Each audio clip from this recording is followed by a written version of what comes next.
Hey, Mushri. Turn this down on my headphones a little bit. Hello, Hime's kitten. Meow.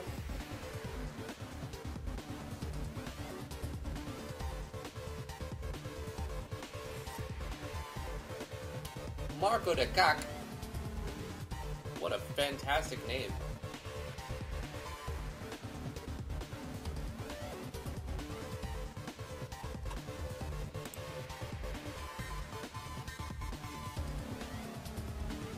Hey, Volpe. What's up, dude? Aerobic Zypher. Hello, hello.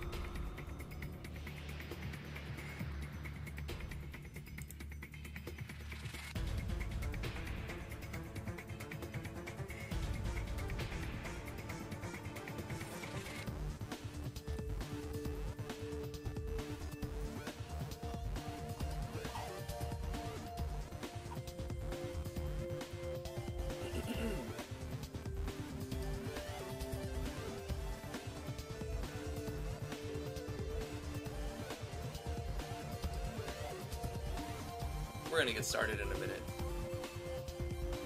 Let me sip this coffee.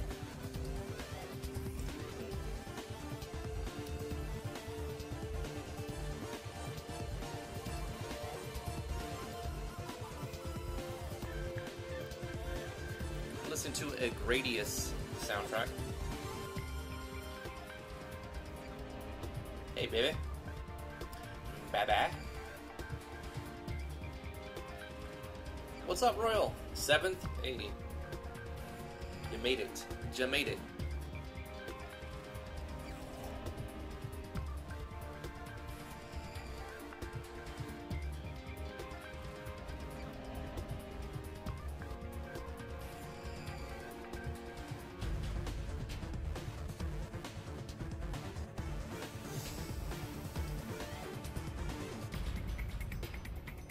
I should probably just start the streams with the intermission thing so that it shows everybody, and then whoever shows up first will pop up there. It disappears anyway, so I guess it doesn't matter. I think we should just get going. Starting a little late. Sorry about that.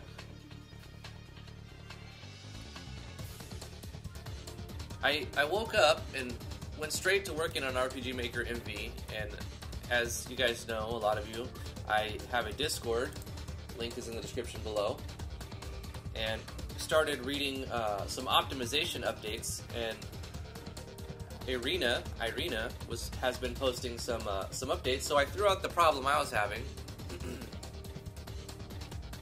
and Whiteley responded with a link to the forum where somebody had found the problem. They had the same problem that I had. Actor images were not loading the first time. Let me turn this down just a hair. And what the problem was, if you're not using the desktop optimization plugin from Yanfly and you are using the grid-free doodad plugin, anything before the version 1.1 update will cause your actor images to not load the first time they're queued to load. So to fix this, just update your doodads plugin. Yanfly has fixed this and addressed this into the newest version of Yanfly Grid-Free Doodads, version 1.10. It's the previous version 1.09 also had this problem, so the problem consisted on any project that's using MV 1.5 and beyond. So it didn't exist before 1.5, but that big switch caused some other things to shift around, and it made it so that trying to queue a face graphic to load wouldn't actually return the right value the first time. Heroic Cypher says, I've been bug fixing myself. I went out and bought a notebook today so I can make some actual physical progress. Fantastic, fantastic. Let's go to the live here. How's it going, everybody? I'm Drifty from Driftwood Gaming. Thank you so much for joining me here in the live stream. We're going to be working in RPG Maker MV on a project called Natural Explorers. This is a sim RPG game where I plan to release on Steam in several months from now. It's got a lot of bugs that we got to squash today, a lot of problems we need to fix. Thank you so much to the people who are tuning in and everybody who's on Discord helping out. Yeah, let's jump into the project. So the particular issue that I was talking about right now, I want to go over this real quick. It's found by Gabor on the forums here. A lot of people were talking about it. Okay, I've got to mute something here. Whoa, there you go. I had myself playing back. We don't need that endless loop. Alright, all better. This is found by Gabor, and he illustrates where the code was causing a problem. So if you were to just update yanfly.mo/yep and press Control F, grid free. So if you were to download it now, you wouldn't have this problem, but what you need to do if you're already using this is go here and save this link as, and save this, overwrite your original grid-free doodads. Essentially updating, getting the most recent version, and that'll fix the problem. Or, alternatively, something we're going to try in this, in today's episode. Volpe says, think I'm going to use my reading week to work on code some more. Awesome. Battle of the First. Hey, Skepsis. Mushri, how close am I to finishing? Not really close at all. I got too many things I want to actually add to make it. But I want to add in the desktop core updates and desktop optimization plugin, because this has been brought up to date and pretty much stays up to date. But since we plan on using this on desktop, I want to bring this in and add it. Okay, extension, core updates, optimization. And if we can pay attention to where it's at, right underneath the core engine, that's where we'll put it. As I discussed in the last episode, I think, on Wednesday, when we were working on this project, the way that you see them appear, all of these plugins on this page, is the actual order that they should appear inside your plugin manager. And that's fantastic for keeping things in order. Because everybody knows, most people know, that if you have your plugins in the wrong order, then you're going to have an issue at some point. Things aren't going to work the way that they're supposed to work, and you'll encounter all kinds of problems that you never saw coming.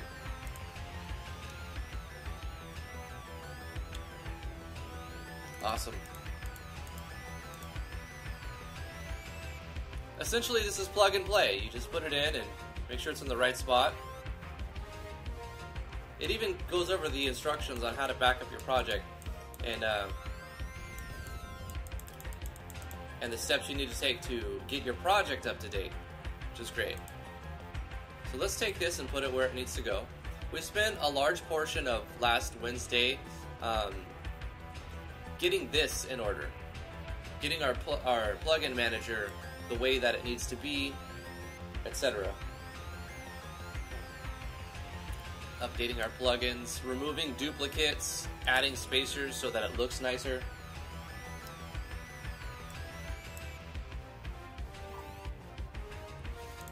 Alright. So I'm going to start off today with a play test. I'm going to jump to the project and do a play test.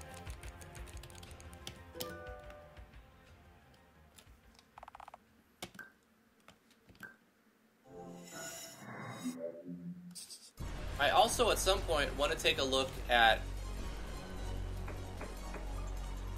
some of the newer plugins that are coming out.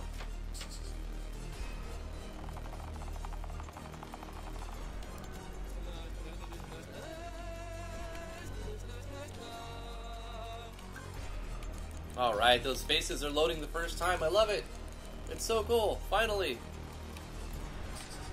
Wait, are we starting at level 10? I think I need to restart. Yeah, I want to put my guys at level 1 real quick. Let's go ahead and do that.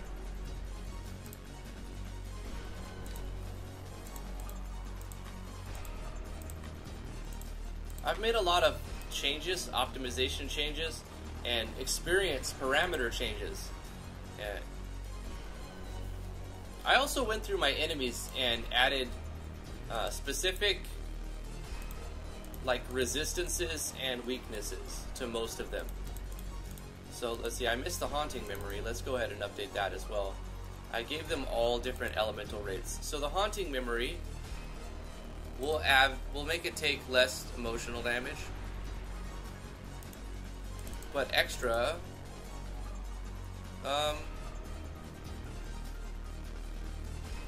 energy damage. So it'll be easier at the beginning, a little bit, because our character uses energy damage with his light beam thing. All of our enemies have multiple skills, customized. Right, we didn't finish the level 13 enemies, so we maybe should look at that today. I also want to go in, and I'm using placeholder stats. You see how all of their parameters go up based on their level. I want to go in and fine-tune these a little bit so that they're more specific to the enemy. As I fight them more, I'll figure out, should this thing have more endurance, which I'm using defense for magic defense and defense, or attack, or should they have more magic attack, or agility, should they be faster, should they be slower, and I'll adjust these accordingly. I want to basically make sure that the attack, if I raise the attack to 5 points, or an additional 5 points, I lower the defense 5 points, so that I don't create these super powerful enemies that are just more proportionally stronger, especially taking into consideration the skills that they have as well.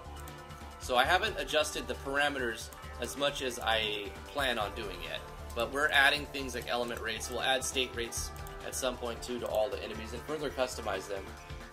Let's go ahead and jump into the project at level 1 and see how far we get doing a good beta test, squashing any bugs we find along the way. Hey Demos Overkill, how you doing? Flash 15X, how you doing? We'll be Mars today. Finally woke up early again, and I started like 15 to 20 minutes late, so maybe that's for the better. Give people a chance to wake up. That's my excuse, and I'll stick to it. I woke up and started working on my project immediately. We've already made great progress before I even started the live stream, finding some bugs and updating some plugins. Let's see, if we go through here, we can get a few extra items. I would do this if I was playing through the game, so I'd want to go through here and do this real quick. Get a couple extra items.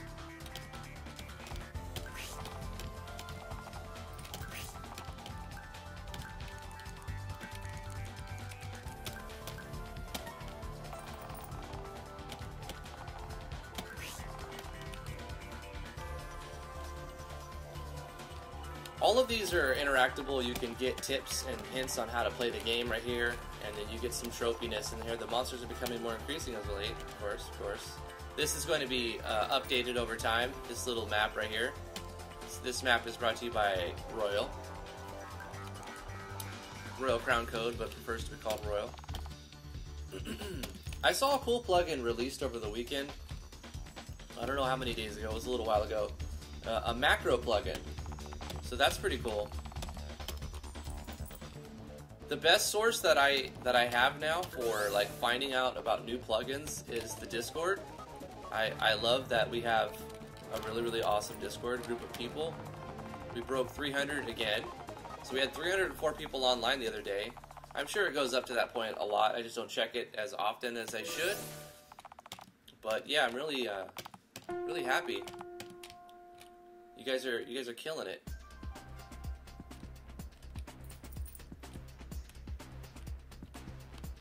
Irina, how are you doing? Thank you for the plugins you're making. It's really exciting when we have a new plugin dev on the scene, especially someone comes in and kicks down the door and is like, plugins! It's really awesome. So you just show up and you're like, hey, I'm this person. Here, I found some problems with your stuff. Oh, you guys use this engine? Here, this is why this part's broken. Let me fix it for you. So everybody really appreciates that. And you're off to a good start. But let me warn you, Be prepared for the onslaught of people asking for you how to do these, how to do this, and how to do that. Take it with a grain of salt. Don't try to please everybody because it's an impossible task. Don't let them scare you off. I'm gonna sell the empowering gym. I lowered the price because I'm still too incentivized to sell it. I think I lowered it to 3,000, which means the vendor would off 1,500, which means I could auction it for 6,000, I believe. Yes. Okay, so I'll get 6,000 in a matter of 4 minutes or 5 minutes or 6 minutes or something like that. It's kind of random. You already got 4 DMs about it? Yeah, I figured. They're going to ask you to do, like, their entire game. Like, can you code?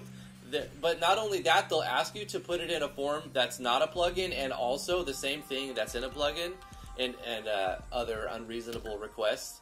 Just, you know, brush it off. I'm going to pop 20 wooden logs out of this traveling merchant to shake him, and then 20 logs falls out. So I want to go over here and set...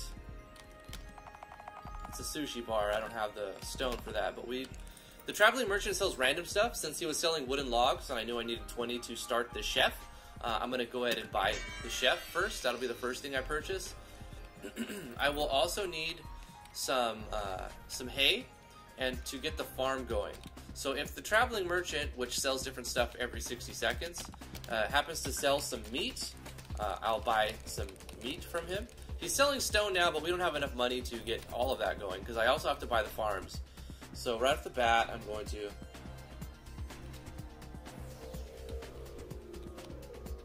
Baby comments are the best comments. That's great. Baby comments and cat comments. When the cat just wants to sit on your hands because you're neglecting it, or it feels that you're neglecting it, which is like all the time, no matter what you're doing. That gets some of the best conversation. It's like, it looks something like... That's a cat comment right there.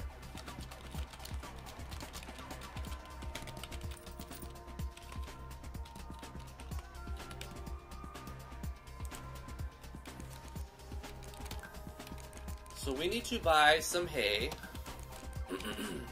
Only, I would say about 10 to get started. Because we're going to need 1,000 to buy the farm.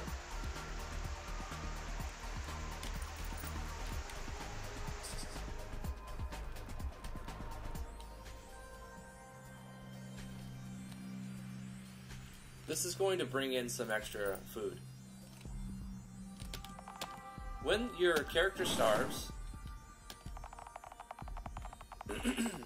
when your character starves, you're going to lose 20% of your money. How do I have 16,585 hay remaining? That's not right. That's not accurate. Oh, it's you. So I need to smash this bug as well.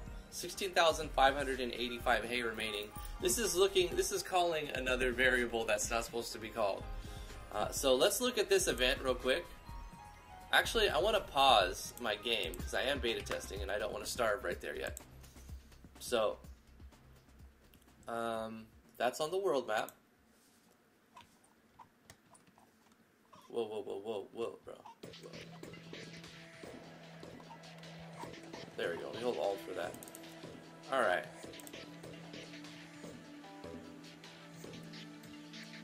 Requires that to operate. You currently have variable 5 is what it's calling, which is probably not right. So let me go to my common events, add a blank spot, and I'm just going to go to control variables and look at number 5. 5 is players' money. Okay,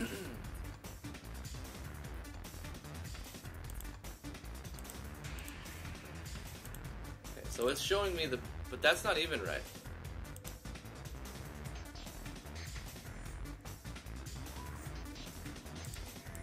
Let me squash this bug.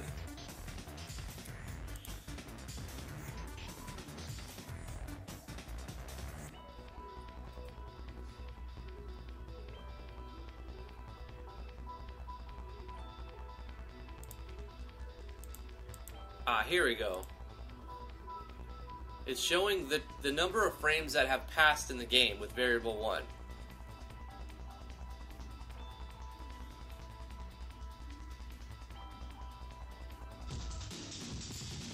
So the item icon for 64 is correct, but we wanted to show how many of those we have remaining. I put 1 because I had to look for the number and then just to give it the placeholder so it doesn't crash, but then I didn't go back to fix that bug. Alright, so now we just need to... Hate count is the number of hate we have. That's variable number 42. So simple. We replace this 1 with a 42. Bug fixed. Okay. I'm sure we'll encounter more of those, but this is why we play test. Not ignoring you guys. Let's see. Heroic Cypher says, I've been bug fixing myself. I went out. Okay, I already read that. Is that custom character art something you made yourself? I'm not sure for which one you're talking about. A lot of the art I have made myself. A lot of it has been made by the community. And a lot of it is available on the RPG Maker web forums. Guilty Slug, good morning. How are you doing? I've been watching your LMAG series. Excuse me. Dying here. I'm only a few episodes in, and it's really impressive to see all the progress you made on this. Cool. Yeah, I think the first 19 or 20 episodes are highly edited episodes, and if you want to like get caught up to where I'm at really quickly, watch those episodes, and it'll bring you like up to speed. Well, not fully. It'll bring you up to like a good idea of what we're going to do with the game, what I plan to do with the game, and then the live streams come in and like lots of content on the project happens at that point. But I sort of cut out all of the stuff and just talk about, I do this, then that, then this, I go here, do this, like very, very quickly edited. I spend most of the day editing instead of working on my project. So I wanted to give a really, really like fast start to this series to catch people up so they don't watch me like live stream from the very beginning. I was originally going to do the whole thing like that, but I got different feedback, and ultimately I just decided I wanted to do this with a live stream, provided that my ISP lets me, which has been pretty good so far, and other external factors allow me to do it. Then I can get more done that way, right? Of course, I spend a lot of the time interacting with people, which I think is only a positive because it helps the project in the long run have multiple ideas and just become a better thing overall. Flash15X says, hey, question, remember how you made that Easter egg when changing your name? You know how accurate you have to make the name anyways around with that without copying the event for a lowercase name? Oh yeah, I mean I could do a script call. I might have already done that, like to lowercase everything and check to see if it's the same thing to lowercase. The Easter eggs? Yeah, I mean when it comes time to polish the game, I'll look at stuff like that, and so if somebody has like a lowercase D, capital R, lowercase I, capital F, like it'll still read that as like working as the Easter egg. Right now I don't think I put that in there, but there's just a way to lowercase the vowel, okay, I sound tired. Yeah, a little bit.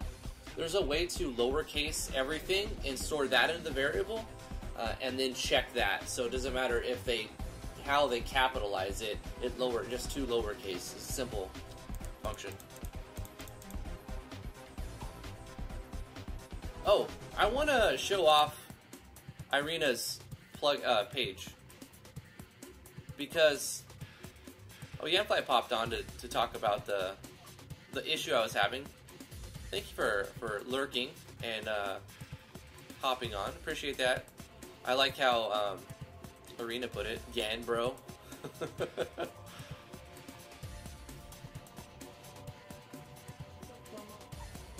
Huh? I can't hear what you're saying. In promo? Okay.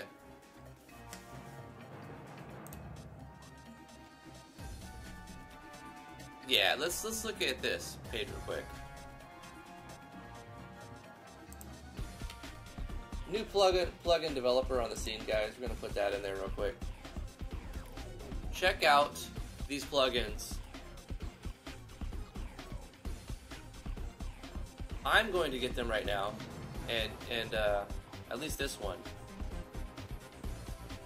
and take a look at it. These plugins may be used in free or commercial games. I'm glad that they're allowed to be used in commercial games. RPG Maker Arena must be given credit in your games. So let's go ahead and add this to our credits.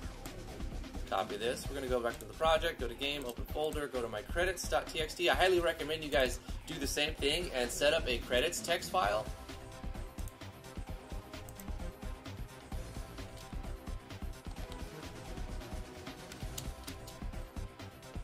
That way you can just copy paste that into your in credits. Patricius Emmanuel says, "Jiki dewa do to fall for the fall for dad." Okay, I will show that because it's it looks like cat text and it looks like baby text, and we're gonna let that go through. All right, so we've added RPG Maker Arena to our credits. Let's get that plugin.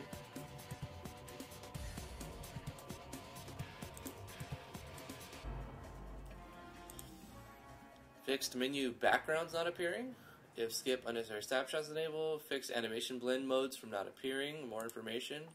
Released 1 day ago.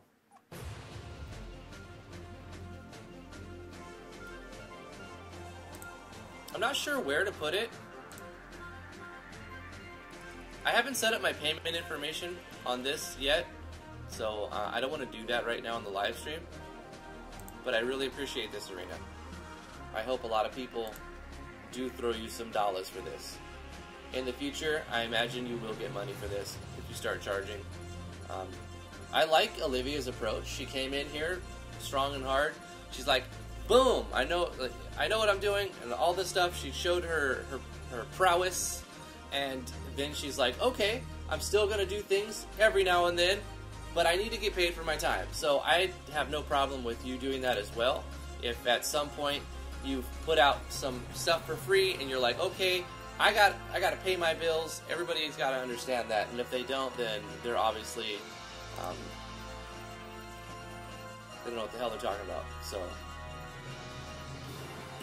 let's go ahead and add this to our project. I have it on this drive. So many drives now.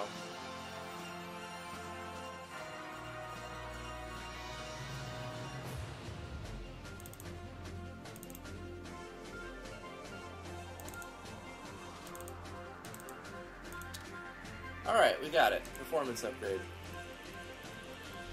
Let's go back to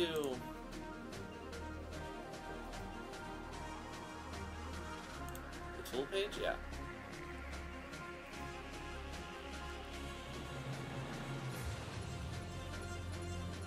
Before, you can see FPS dip, and after, it doesn't dip. I think the FPS dip is caused for when the animation images are loading for the first time. After they load for the first time, it doesn't cause that dip as much, or at all. I have a feeling this will get rid of that, which I hope it does, as advertised. Anyway, let's add that to the folder now. I'm not sure where to put it in my list of too many plugins. A lot of them are off, but still.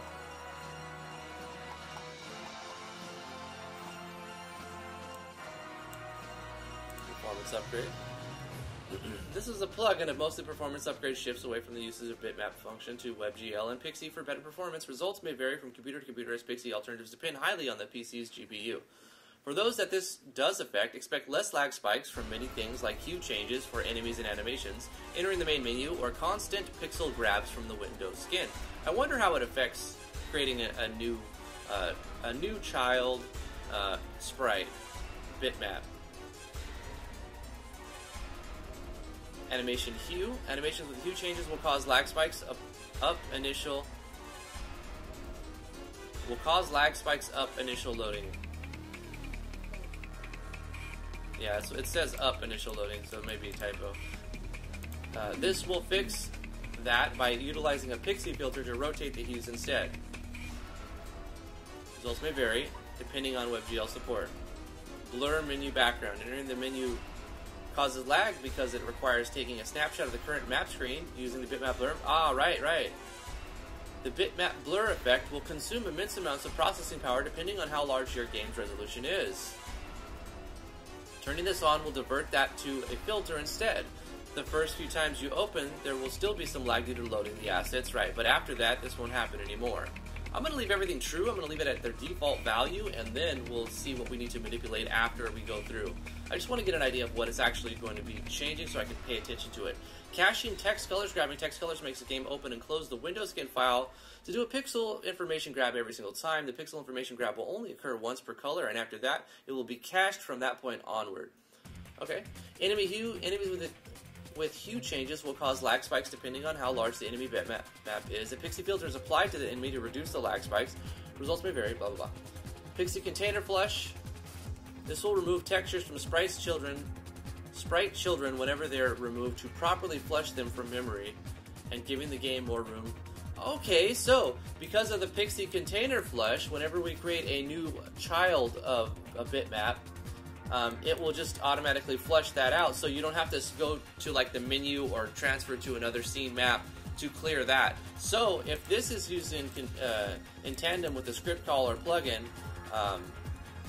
to reference a new animation based on an X and Y location, how I do it, then it will probably fix the memory leak by flushing it afterwards. I don't know, but we'll see. Skip unnecessary snapshots. Some scene changes make unnecessary snapshots of the screen sometimes. The larger the game resolution, the more likely there is a lag spike. This will bypass those snapshots and only make do with them if there's a need for the snapshot of the screen to occur. RPG Maker version plugin is made to test for RPG Maker 1.6.2. I don't guarantee if it works on lower versions. Fair enough, fair enough. Why would you need backward compatibility if you're joining the game at 1.6.2? Focus on that and don't worry about backwards compatibility. I agree with this.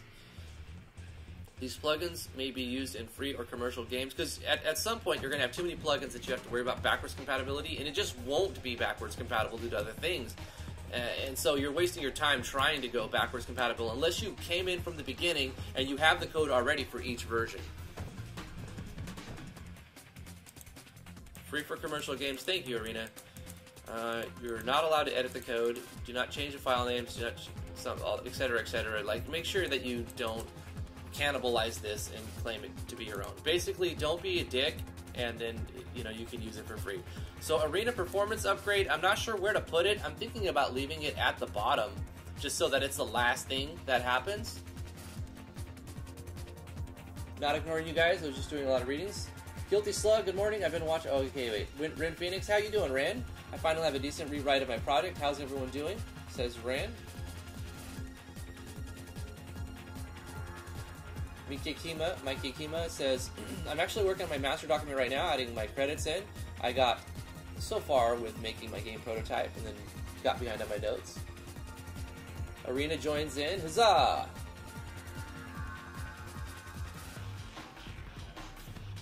The dip happens because bitmap rotate hue goes through every individual pixel to change the hue color. Really? It just goes at the top left and starts changing the pixels like that? Essentially like an old fax machine or an old printer. It would just kind of like go like that. The plugin bypasses that and uses a filter to automate it using your GPU. Auto text color seems to be working 1.5.2 though, so I'm happy. I think if you have any sprite alteration plugins, maybe put the performance upgrade above that, but I think it should be safe anywhere. Okay, so let's put it right here above this one. This doesn't alter any sprites. It essentially just calls a script call. It's just calling a little bit of code.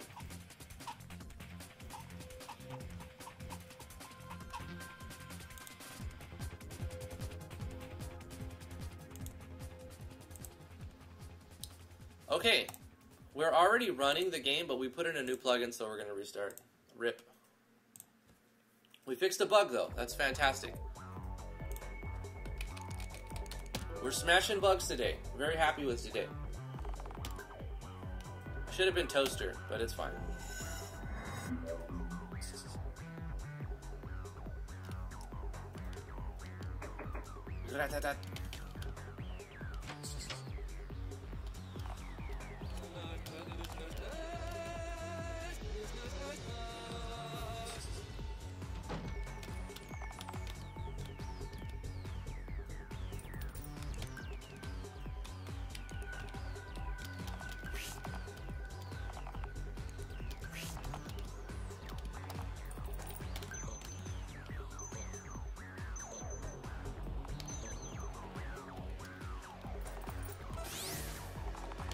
Oh, another thing I want to fix. I won't restart for this one, but I remembered it, so I want to do it. I think we had a different Pixie. That was a temporary placeholder by Royal. He said so at the beginning. He was like, until you find a better one, use this one. Fairy by Tonby. Okay, so Tonby looks like we've got the right file, but it's probably saved incorrectly. So this was the Pixie that Tonby made for me. So let me address this real quick. When you have this going on, I'm sure a lot of people will have this happening. You'll see that it's trying to look inside here, and you can see that it's not going to read it correctly. So let's try to. There's a few things you could try is to rename it so that it knows to look for one specifically. But since we have two on here, I think we're just going to have to move them onto a different file. So we'll save it. So let's go into the games folder, open up Fairy by Tonby, and resize these so that they're and rename them so that they're readable by the engine. So how do we do that? We'll go here. We'll open up, find the project folder.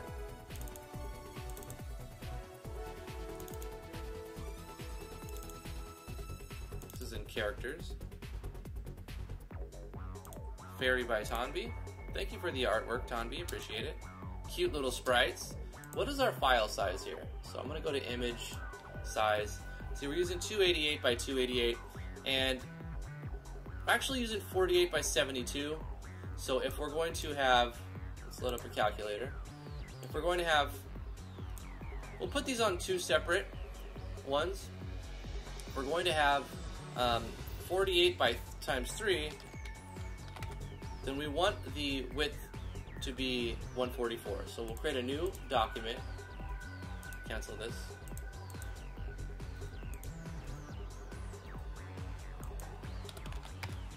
Oops, dang it. I need to not press enter so quick. 144. And we're going to do the 72. I want it to be 72 on the y-axis. So we're going to do 72 times 4.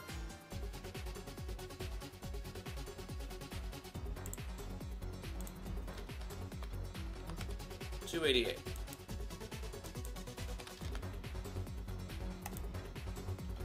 I'm going to get rid of the background by creating a new transparent layer and then deleting the background. And then I'm going to select the first set of them. I'm going to turn on the grid so that I can, yeah, that was pretty good. So we'll copy that. And then I'll just paste it right in there. And now I'm going to save this as a PNG for alpha data. And we're going to call this Fairy Edit, or Fairy by Tonby Edit 1. But I'm going to preface this with an exclamation mark and a $sign. This is to let the game engine know that I'm loading a file that only has one set of graphics, not an array of graphics, not 8 of them. So I can hit OK, I can hit OK, save the game, reopen the database, accessing the JSON file again, and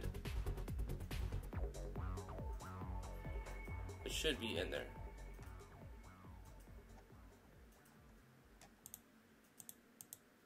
Did I name it something different? Wait, where did I save it? File, save as, characters. Oh right, exclamation mark, $sign will cause it to be in a different spot in the derp. Okay. Here we go. Now it should read it correctly. Yep, Volpe. And while we're at it, while we have these resources open, let's essentially do the same thing, and we'll copy. I'm using Snap to Grid, so it worked perfectly to copy that. We'll go ahead and do the same thing, create a new 144 by 288.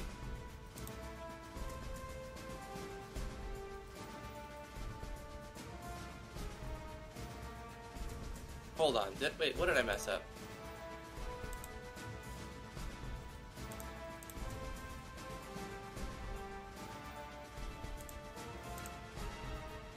Nothing. It just seems weird. Oh, because of the grid. Because of how I have the grid.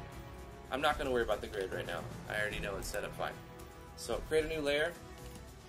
Delete this. And then just paste this in here. And then file save as PNG. We'll do the same thing. We'll call this Fairy 2 by Tanvi Edit 1.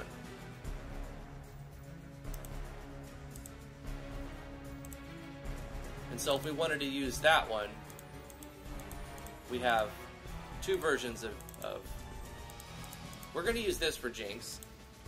However, we'll have the other one be put to use when we get to the Pixie Town, the Fairy Town.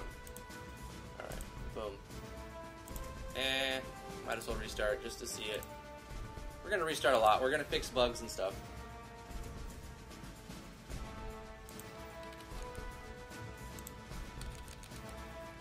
When I got time, I'll finish the Jinx edit for you.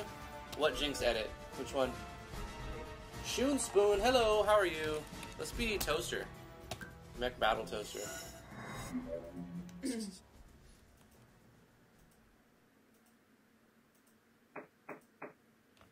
Auto text color seems to be working with 1.5.2. That's great.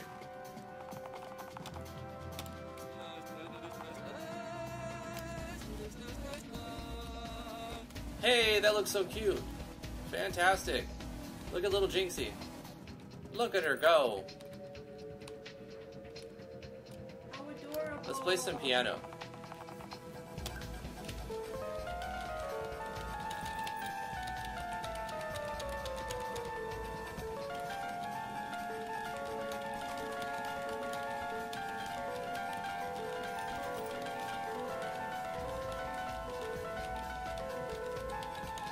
Doesn't really work with the background track, but that's okay.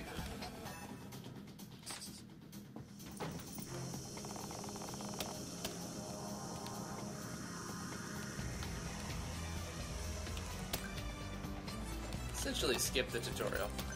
Show me how to slay, Monk Bacaj.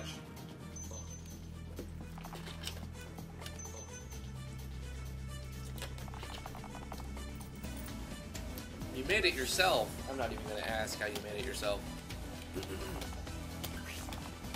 We shake up the water cooler, we say no, and then we use the shook one, turns into something different, and then we can shake it up again, and then we get 3 free waters.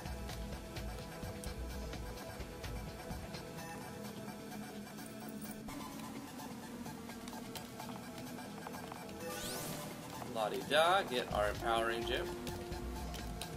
Get this item as well. Talk to Ikumen. Little cameo from Ikumen there.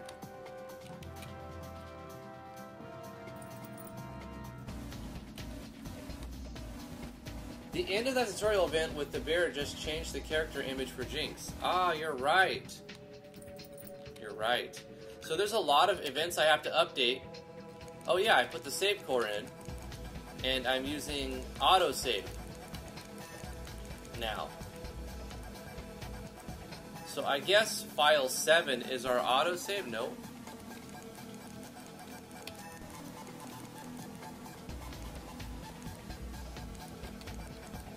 I haven't messed with any of the parameters of the autosave yet, and we've added the save core. So what I'm going to actually do is delete all of the save files. We're going to start with no save files. Delete them all. Okay. Okay, that's another bug. Thank you for noticing that, Volpe. Let's fix that bug. So, I often change the face set and the graphics on a lot of auto run events. So I'll have to update all of them. So let's just do that now.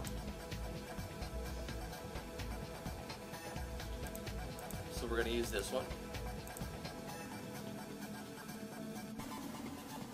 Okay, so that's entering the world map. I'm going to methodically go from top to bottom.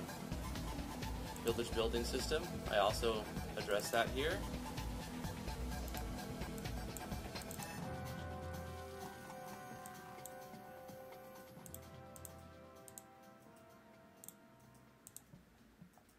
This is part of the system that causes the player to appear as the full-size sprite when they're inside of a town or a dungeon, and then when they go to the world map, they become the little shrunken sprite using a Ganfly plugin, and this little auto-run event that happens.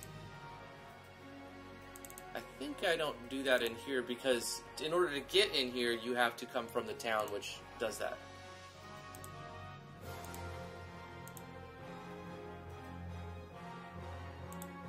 Oh, I also do that in the house because auto run and then it erases.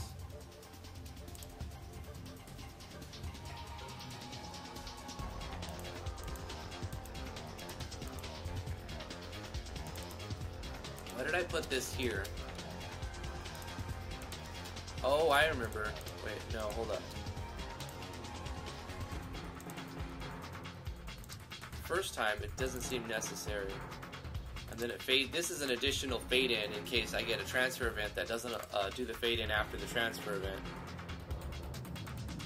Then we have this event,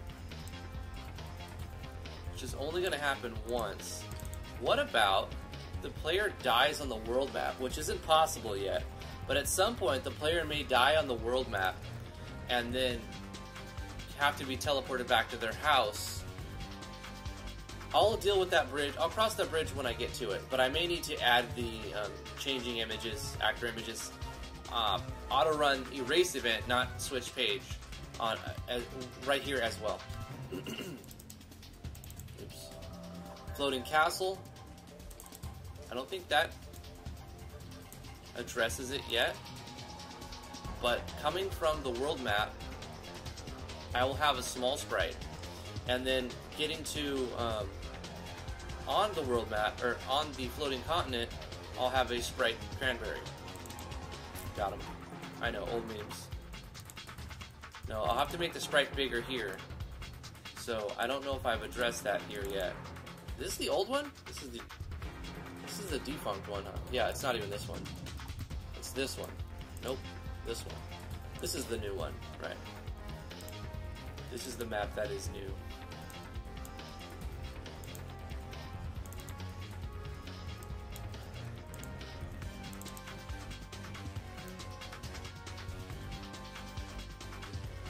Right, okay, so this is the one I'll have to change. Because from the world map, we'll have the small sprites, and then when we enter with the airship, it automatically does all that.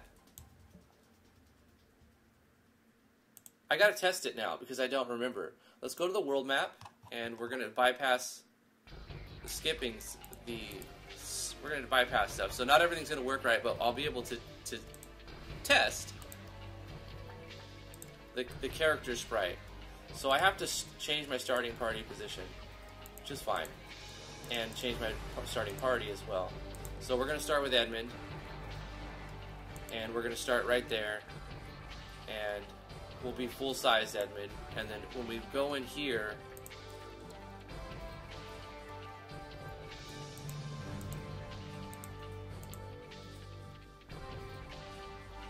turn off start transparent. But actually, we should be small-sized Edmund because we're on the world map, and that should still auto-run. Why are we not small-sized? Oh, because it's happening on the transfer?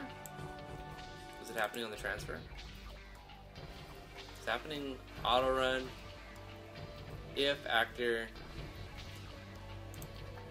Oh, if character selected one, and we didn't go to the select your character thing, so I have to copy this code. This is for debug purposes. Create a little auto run, not a big deal. Auto run this, and then, you know, just erase it for now. So that we're tiny Edmund, we get in the airship, and then when we go to a zoomed in map, see, we're tiny Edmund, we get inside our airship, and then we go to the zoomed in map. Oh, right. I have to also check the player's X and Y location using... I have to turn on a common event, the player tracker. So let's also turn on a switch that will toggle the player tracker. Control switch. Luckily, I've named everything pretty decent. So we're turning on the player tracker as well. That'll let us do the actual transfer.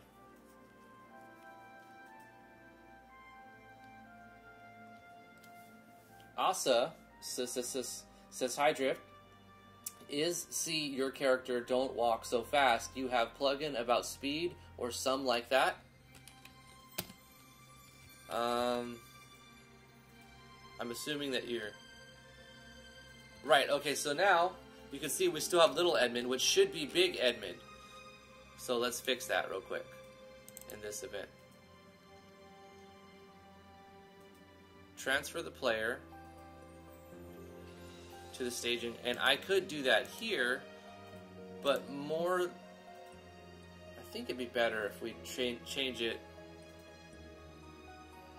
while we're in the actual floating continent, not here. So the staging point auto run event, which controls the rain and everything. That's the erase event. This is also an auto run erase.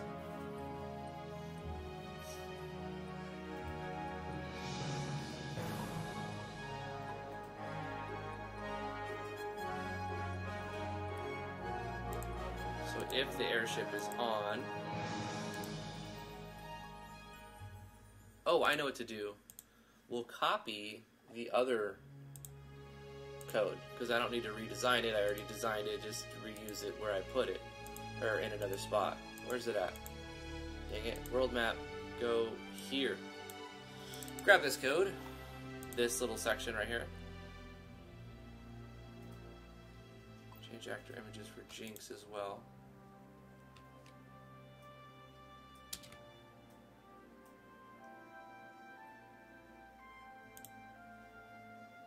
I don't need to change Jinx's animation right here at all, or sprites, but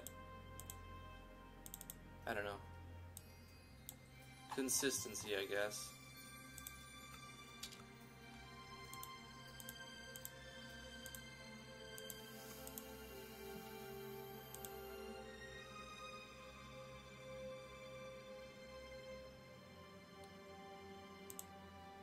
Okay, let's test again. Oh no, this needs to be the large one.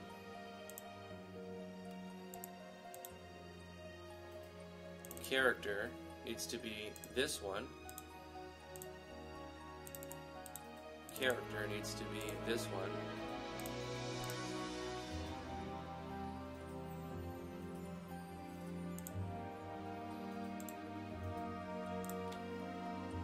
Now let's test. We should be small version on the world map. Get in the airship, and then we fly and we zoom into this map. We should be full size when we come out. Bang. We're not though. It doesn't do it there. Okay, maybe...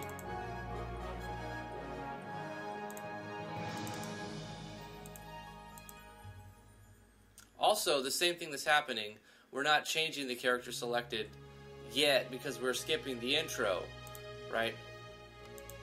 But when we play through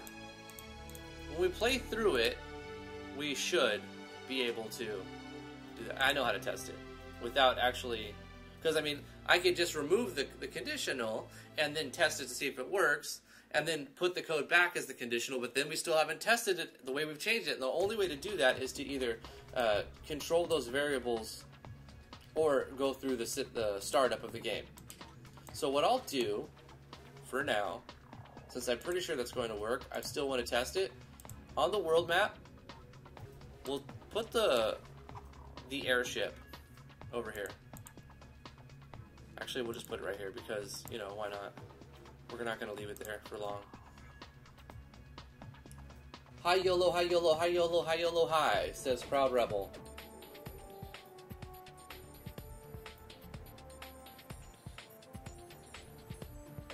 Shoon Spoon says, I'm new to programming, and I'm thinking of making a little game in RPG Maker. What languages are supported? C# and Java, right? Nope, JS, JavaScript. Not C# or Java. Those are both, well, C# is also a scripting language. Java is more like C++. But JavaScript, which is a scripting language, is what you were going to use to program in RPG Maker MV. You don't really need to know how to program to make a game in RPG Maker MV, so don't let that stop you. But if you do know how to do something in JS, that's definitely going to help you. You can do lots of script calls to do things that the engine is not immediately like programmed to do with a button. But there's a lot that's not even like, there's a lot of code that you can access that doesn't have a button. So knowing some JS is a huge benefit. I'm doing pretty good, Proud Rebel. How about yourself? Pat Doggy, the random person, says, "You're good at this. I can't wait to see the final game." Thank you. Appreciate that. Let's go back to the system and start the game like we would normally start it, with a placeholder and transparent on, and start the player's party position on the starting screen, our custom-made starting screen. We're completely skipping the actual starting screen of the game using DK skip title, and then we modified our JS files a little bit so that when we die or the game is restarted, it doesn't actually ever go there, so you'll never see that. I had that problem in Dungeons of Driftwood and never found a workaround, but in this project we did find a workaround. So we designed our custom starting menu. We'll be the actually, we need to not be the toaster because I need to test something. We'll be Mars this time. Why do you not live stream on weekends? I don't know, because I mean, this is sort of my job, you know, and having the weekends off is pretty good because I get to spend time with family and do other things like play video games.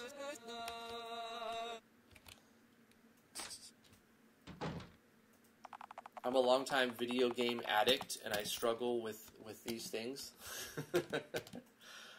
And I found that creating video games is a way that I can still play video games and deal with my problems.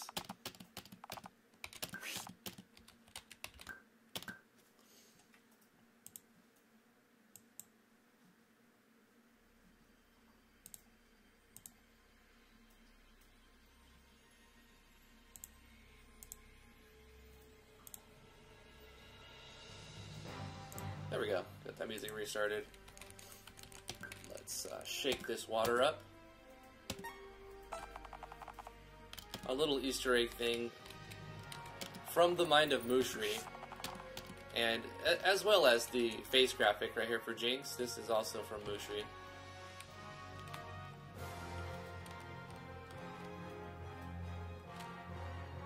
Oh, okay.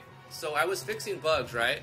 And then I went on another bug. I was like, oh, I gotta fix this, gotta fix that. And I didn't finish the first initial idea of fixing all of the show change actor images. Come on, brain. Come on, you can do it. I have faith in you. You can do this. Did we do this one? This is for Toaster. Right, we were doing that. We probably fixed it for the staging of this one, but I was methodically going from top to bottom, and we need to address all of those, which right here is where we would have Jinx. Let's edit this, and change this one to this one. Yes. Okay, moving on down. These are all fine.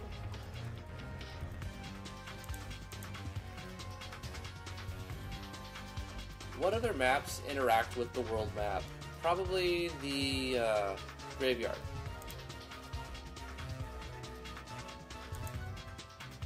So wherever that's at, I gotta zoom out. This is such a massive map.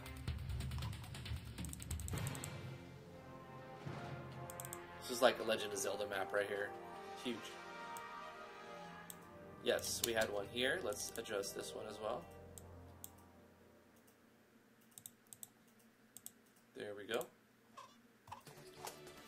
Was that it, though? Was that all of the instances?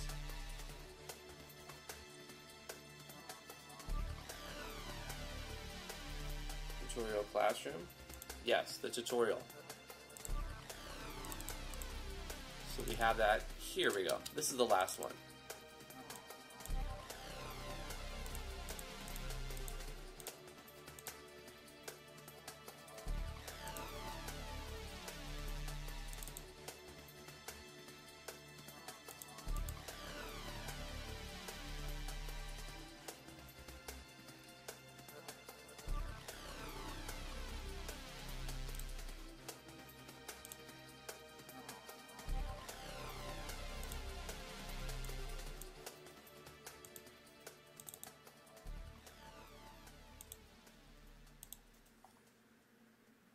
Okay, I think that's all of them. I think we're good now.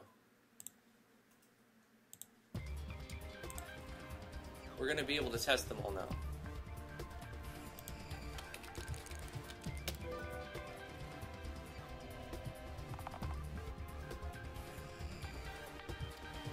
Proud Rebel donated $100, but did he? Did he, she? Did she really? 100 spirit dollars. What software do I use for live streaming? I use Streamlabs OBS. Let me show you. This is a cool program. Streamlabs OBS. It still has some bugs. It really does. If you go into the options, it says that it can do certain things like record the audio tracks. It's 6 different audio tracks, and then live stream whatever you want, and so your live stream sounds different than the way that you're recording it. That doesn't work. I've tried every possible way. They do have this on a high priority to fix it. So Streamlabs OBS has a lot of bugs, but I still recommend it. I think it's a great program. I've been using the other OBS. I don't know if you can see my taskbar. The 64-bit OBS Studio for a long time, and that has better functionality when it comes to recording different soundtracks. But this one gives you lots of other things like just like pre-made assets that you can use for like filters, and you can see that there's like shiny graphics and stuff. Lots of pre-made stuff. So this is what I use. I like it a lot. You can integrate your YouTube channel and your Twitch channel and other, you know, social media stuff in here, and you can use Restream, and you can set up different scenes so that you can go like, boom, no camera, and then if I click right here, it's like, oh, we're starting soon, or this is the live scene, and this is the full screen, like, oh, my big dumb face, hey, how's it going? And then, or intermission right here, or if I want to have the be right back, like, it's pretty cool. I really like it.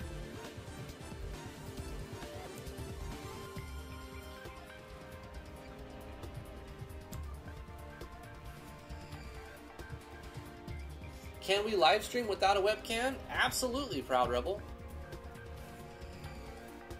You don't need a webcam to live stream. My big dumb face.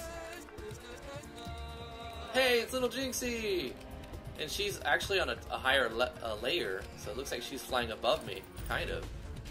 If you see her fly across me, she's like flying in front, which I like. Okay, I'm for that. Look, you can see that Jinx is on the level above because it's a follower behind, obviously. So that's cool.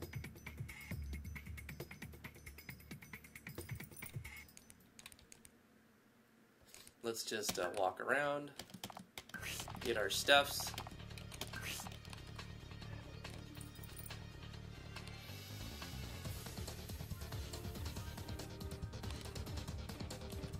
I want to get this thing to sell it.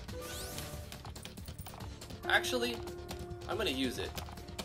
I want to redesign the system that I'm using for the weapon upgrades, because I still have to actually take a good look at all the weapons and armors in the game and decide how I'm going to do this, because I'm going to increase the power of the enemies as I finally fine-tune their stats. So we have a problem here too. When we go to the world map, Jinx appears bigger. Jinx appears much bigger, right? So maybe on the world map and the world map only, I changed Jinx's sprite to a scaled sprite. I'm gonna consider this a bug because I don't want Jinx to be such a huge sprite on the world map. So I'm gonna fix that. But first, I want to take a selfie. No, I'm gonna go over here and test if I leave. So you can see we're small sprite. When we get out of the airship, inside this map, we should be big sprite. And it works. Okay. Also, when we go back, do we become small sprite again? Like, say we land. Yes, we do. We're small sprite again. But maybe that's only because of this event I put right here. So coming back might be another thing that I need to address. Did I still have this on? I do. Okay, great.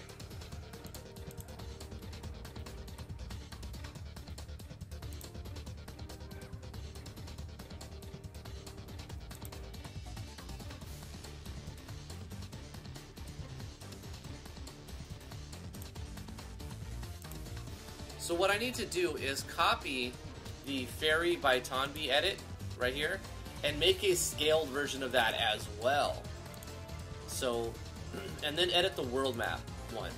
I'm going to actually leave this one over here because it makes sense. This is when it's like, it's causing a problem. So we'll leave that event there. Let's make those assets. They're very simple to do with Yanfly's plugin. So we're going to go to the Natural Explorers folder, IMG characters, and we're going to essentially copy and paste.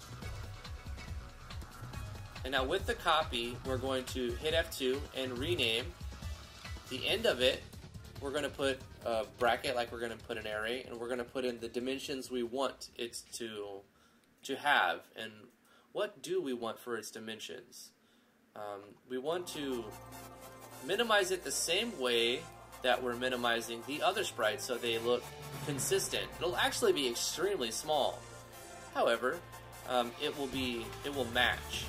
So we're going from 48 by 72 and we're changing it to 16 maybe? It's a third. 16 by 24, I believe. What do we have 16 by 24? We should have probably Edmund 16 by 24, so I'll look just to make sure. Edmund 16 by 24, so that's what we're going to do. We're going to rename all of these to be 16x24, and then we close the bracket. That's all you have to do. When using Yanfly's scaled sprite plugin, if it reads this tag at the end of any sprite, it will just adjust its size in game. Very, very cool. So we'll go ahead and do the same thing there. We're going to copy this and paste it. Hit F2 and make the last part say 16x24. Boom. Now when we reference the actual image we want to use for this auto run, we're going to say, since this is the world map one, we want this to be the 16 by 24 version, not the original. So it will also automatically shrink when we go to the world map.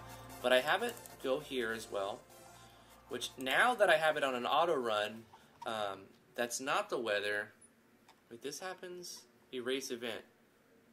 This happens every time controlling the weather. So I don't need it over there because it's happening right here. It was only not happening because of the character image selection thing, which is fine. So now, this is the world map one. We want it shrunk. And let's get rid of the redundancy that I created over here. This event, don't need it because it's already doing this over here.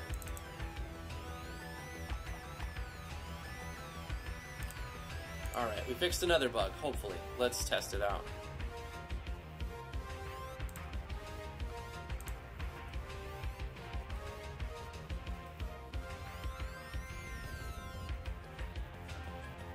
Can you tell me your mobile number? Is that going to be a meme now? Rope10 has followed. Thank you so much, Rope10. Appreciate that. Sorry if it took a second to click the accept button. Alright, let's be a girl.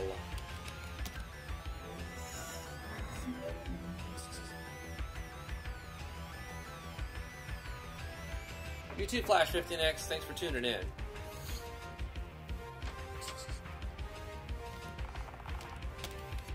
I'm so happy that the face bug has been fixed. So let's go to the world map and see if Jinx also becomes a miniature version. I'm just gonna jump right out. I keep feeling like I want to get all of the things, but then I'm like, oh, we're gonna find a bug. Hey, Jinx is super tiny. You can still see her. She's just very tiny. That gives a sense of scale for the world. Your characters become very tiny on the world map. And let's make sure that it works for Mars too. In fact, I may need to update... I have to update this event over here. Because it's still going to show tiny Mars, I think.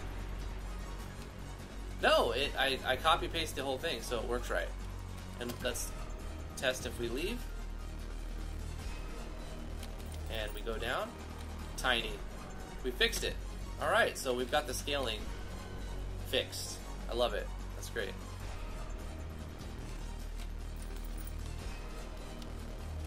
If only... Oh, I have an idea. What if we scale the sprite for the airship and we change the airship graphics? I'm just curious, like the zoomed out airship, because it actually only zooms in right here when you go into the town with it. And that's the only difference that looks a little weird, right? Because if you have this small person, you get in the airship, but then you go here and the airship stays the same size. However, the sprite, like this looks a little weird, right? So let's try something new. Never tried this before. What if we go to the characters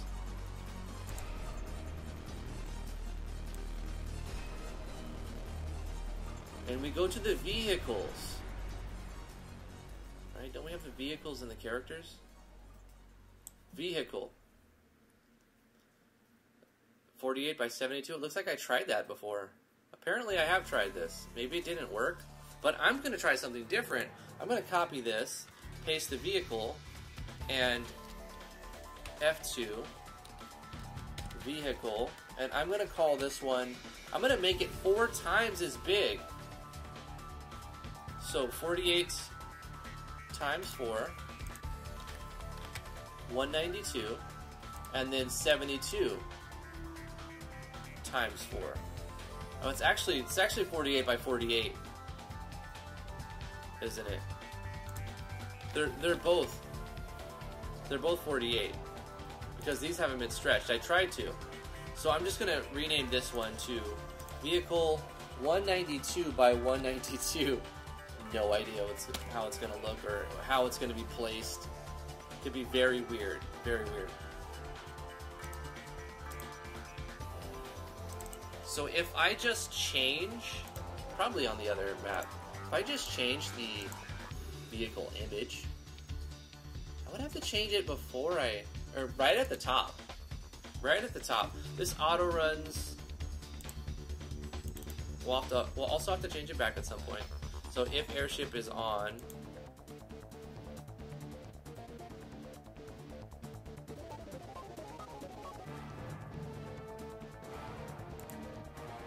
I mean, I could put it at the very top, or I could put it in this. We'll just put it in here for now. If airship is on, will we change vehicle images?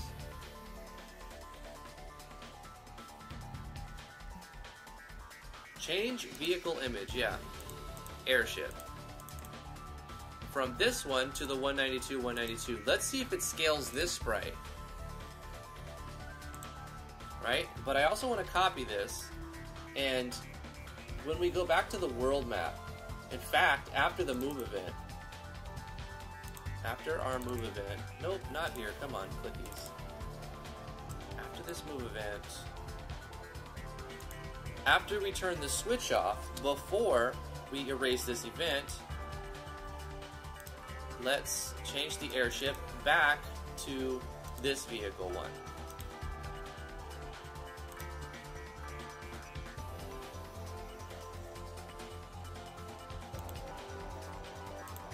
I'm not sure how that's going to look, but I do want to try it. So we'll do the same thing. We'll jump through real quick. We'll be toaster this time because we know that the scaling of the sprites work. I don't have a mini toaster sprite. I could just do the same thing. But, I mean, if you're going to suspend your disbelief and you're okay playing as a toaster, I'm sure you're not going to care if the sprites are large or small. As far as you can tell, he's a ginormous toaster. We're going to skip this tutorial real quick. It's easy as saying that and walking out. And we've got Magna Toaster. Bang. Alright. Go in here. Oh my god! Guys, it works. Oh no, but when it lands... Oh no, it doesn't fix it at the...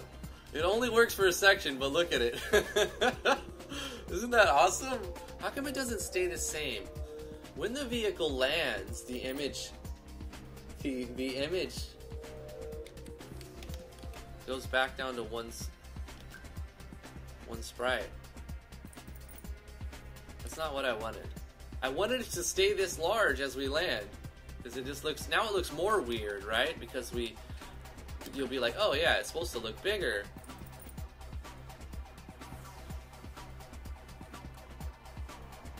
I don't know why. As we're landing, it changes it back. Oh, I think I know why. Because where I have this in airship, we need to cut this. We need to put this as we leave, not as we land. Down right. On this event. Yeah.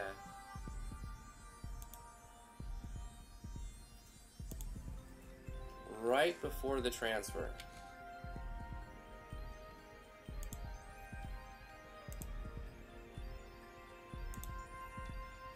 Let's try that. I put it in the wrong spot because the move event, I put it at the end of the move event that causes you to land, and then the switch turns off. There's two events, one that moves you from the world map to the staging point, and one that moves you from the staging point to the world map. And I put it on the wrong one. That's not a big deal. This guy has subscribed. Kurong Nguyen Van has subscribed. I butchered your name. I apologize. I'm sorry about that. Thank you so much for the subscription. Appreciate it.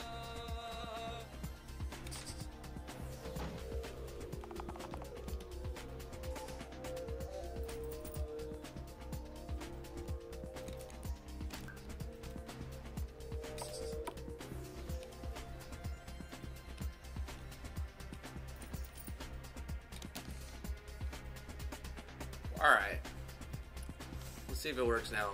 I want to land as the ginormous blimp. Just land that... Oh, it's so sweet. Guys, it's so sweet. Look at this. It looks kind of weird, but... It's beautiful. It's beautiful. It is beautiful. And as it goes to that point, it switches. And now we have the little one. Let's make sure everything's right. Miniatures... full size. You know what? That's not even full size yet. We need to go bigger. We need to go bigger. It needs to be 4 times bigger. I just want to test it now. 192 times 4 is 768. Let's make another version and change it to 768 by 768. Go here. Let's copy vehicle, paste it, F2. Bracket 768 by 768. Okay, and update our event so that it's looking for the 768 one.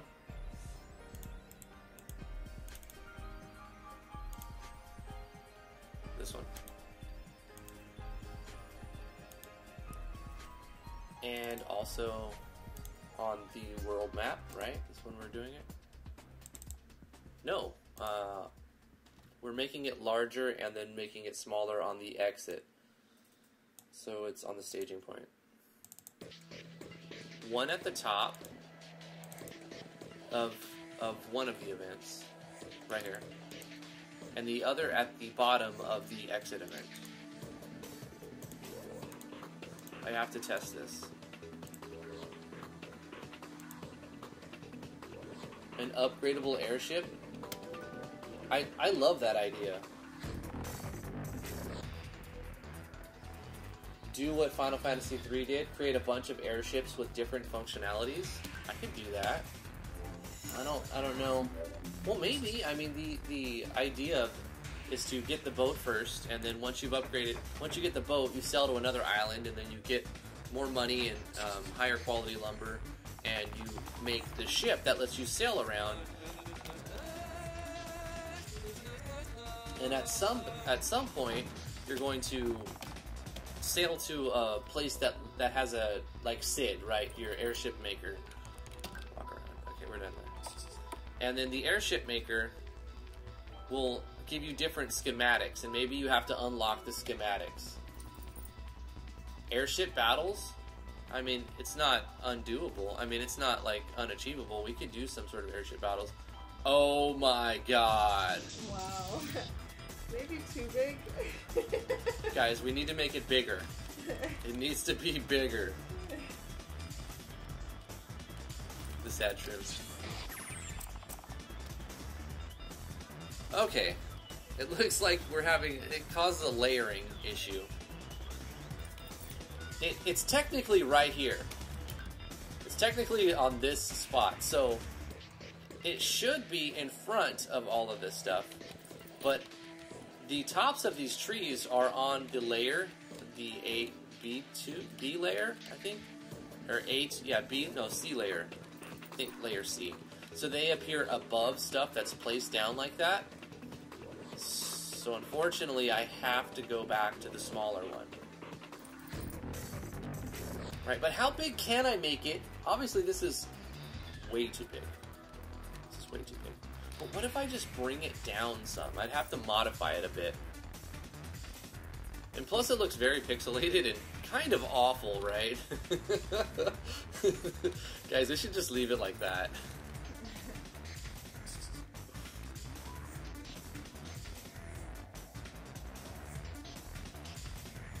It's so bad that it's good. I want to do something with this event too, like something happens at the statue, I don't know what yet. I'll have to figure that out. Not today, but at some point I'm going to address what happens at that statue. Do I still have... This guy doesn't need to be here. Why do I have this event here? Fruit Loops are gross and nobody should eat them. This was,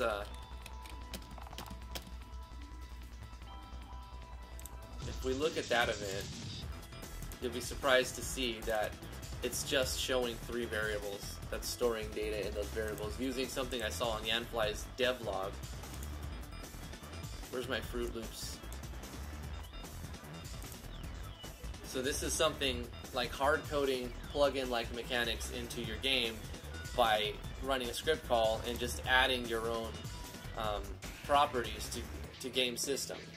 So I made a property called _Fruit Loops and made it an open array, and then I pushed different values into that array, and then I stored the values of the positions in that array to game variables, and then I referenced those game variables with the message core. And so the Fruit Loops, I don't know, whatever, show text, just says Fruit Loops, and then it shows the 3 values that I pushed into them with a script call inside a common event. So I thought it was very interesting how Yanfly did that.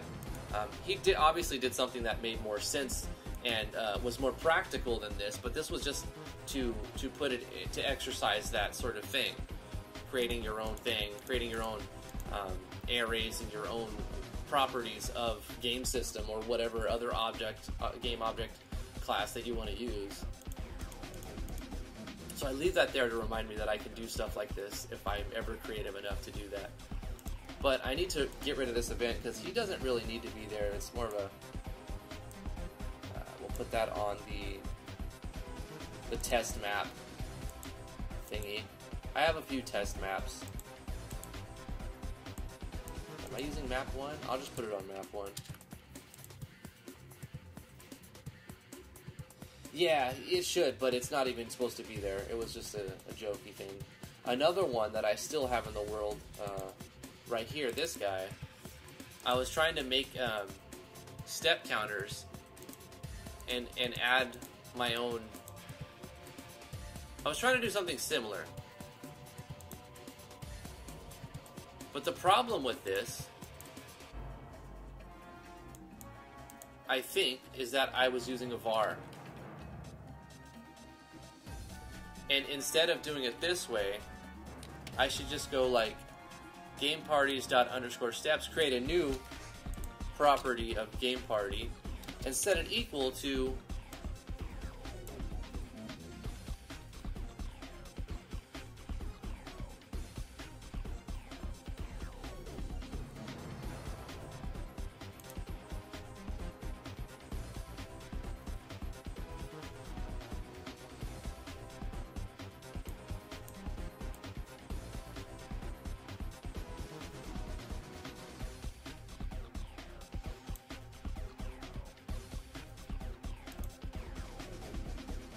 I think I need to reference.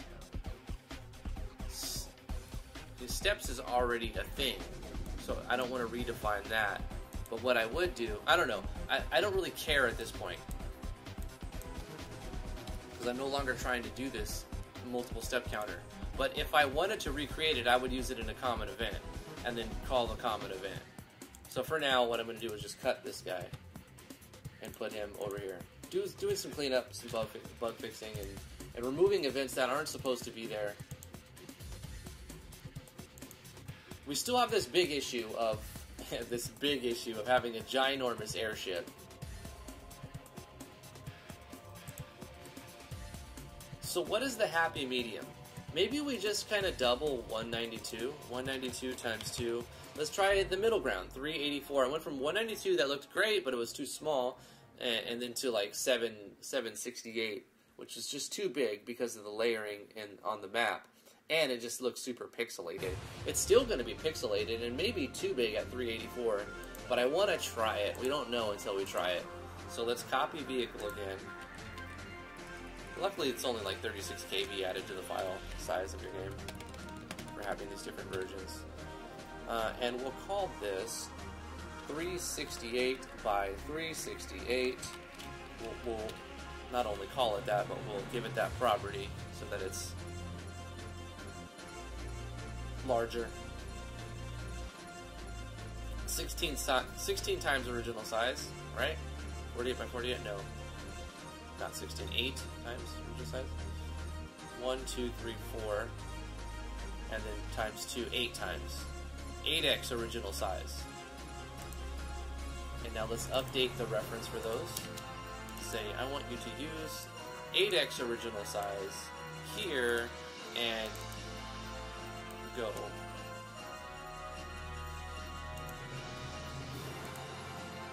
No.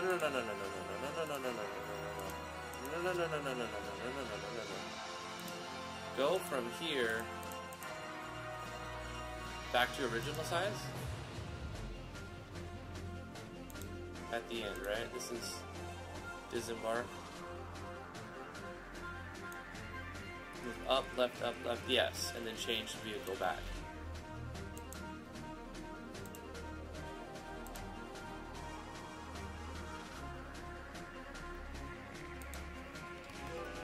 Ahmed says, insert Patrick's move meme here. How about we take the unnecessary events and put them over there? If you can salvage or recycle events, then all the better.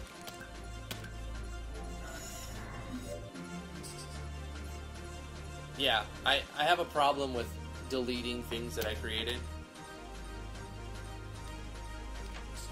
Even if it's total garbage. I'm just like, oh, I'll just put it over here for now.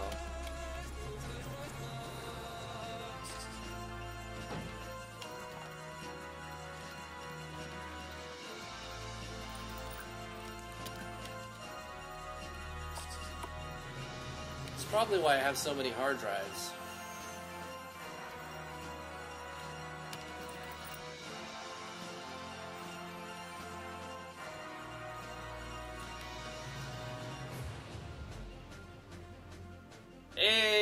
Almost perfect. Almost perfect. I'm gonna have to move this event, and that's probably it. I'm gonna leave it. I'm just gonna leave that for now, but I'm gonna move this event, so we'll count this as a bug, and we'll put Sad Shroom over here on the cliff. Okay. Very nice, very nice. Okay, I probably should go through the battle system and play test the battle system and look for bugs in the battle system and imbalances and ideas to add stat changes to enemies.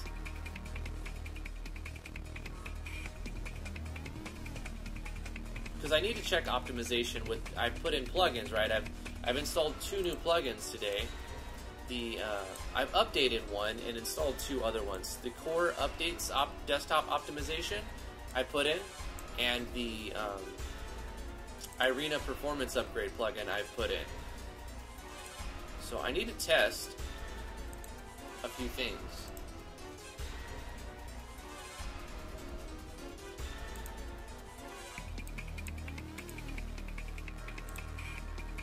Okay, let's play test this time for reals, like as if I was a player.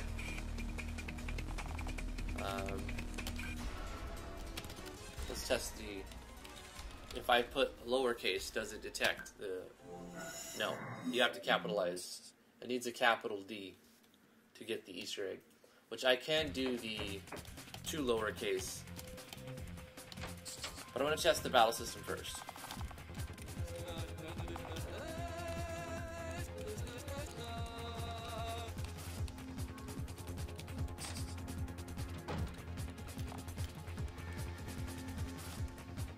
Don't jump, Statue.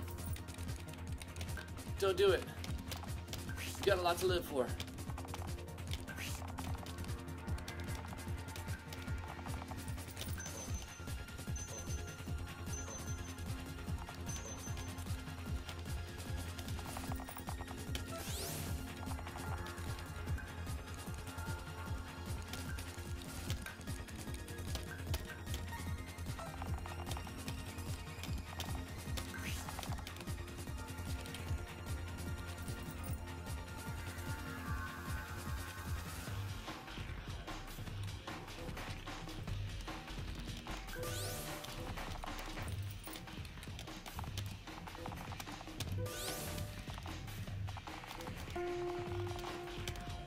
We've activated the enchanting system, which is probably going to be torn apart and remade. I might just use picture common events for it and have the player select, like click on the image or something. I want to make it some sort of minigame. An enchanting minigame sounds awesome. It's just a little bit harder than it sounds to do. Here's the enchanting system, has been opened up. So in order for this to work, it's clunky, I'm not going to keep it this way, but right now you would select a gem, and then you would have to select a weapon, but you have to take your weapon off first. So let's say take off the light blade, go here, select the empowering gem, and then select the weapon you want to use, and then it'll say, do you want to use it to empower the gem, and then blah blah, enchant the weapon. You get an animation, and I mean, that looks cool and all, I like that, that's fine. Flash is good. You've upgraded the light blade into a level 2 light blade. Its parameters and the chance for a duality to trigger has increased. You gotta also remember to put it back on. It's just not quite the way I want it to be. It's not bad, it's not terrible, but it's just, like, there's so many better ways to upgrade your weapons, you know.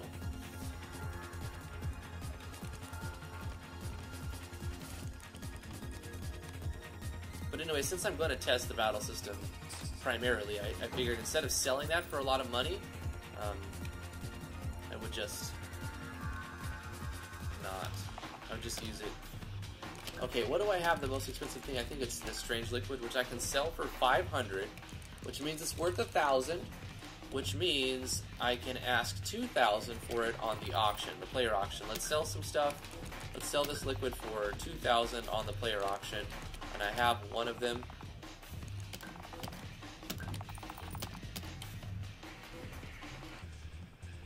So that's going to be put up for sale, and eventually I'll get 4 times its sell value, NPC sell value, because the base value is 50% of its. The base value is twice its sell value, its NPC sell value, right? You sell things at half price. Well, at least in this game you do. But I've made it so that you can get 4 times that sell value at the player auction if you're willing to wait for it. You can only put one thing up at the auction at a time and figure that's the stuff.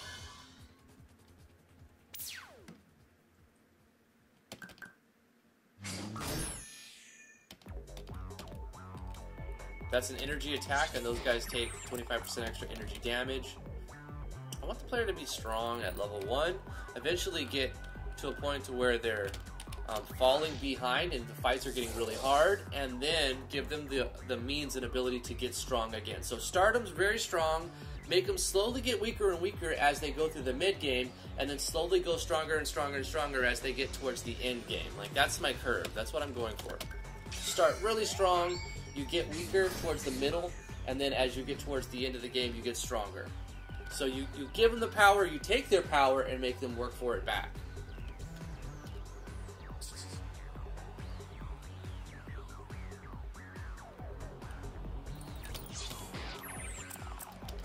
I haven't put that in practice in a game yet, but I think fundamentally it makes sense to me.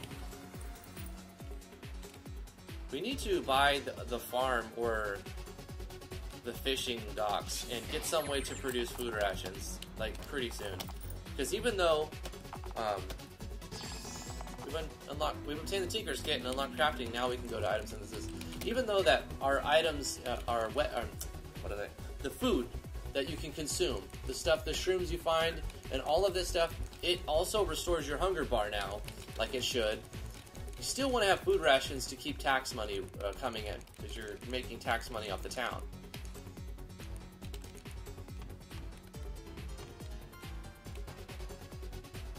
Because if you go deep into the dungeon and you run out of food, then you're going to just immediately get taken out of the dungeon, and it's not game over, but you lose 20% of your coins. So that's most of the time. It's much better if you don't lose 20% of your coins. You can spend that in investing in buildings and items that can produce more money than you would just paying for half of your health bar to be filled up again.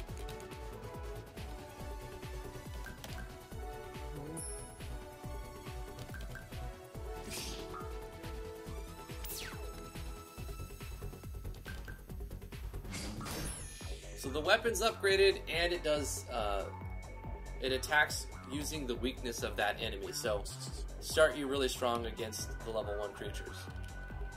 There's no random encounters in here, but there are consumables that you can harvest, collectibles, and optional battles if you so desire.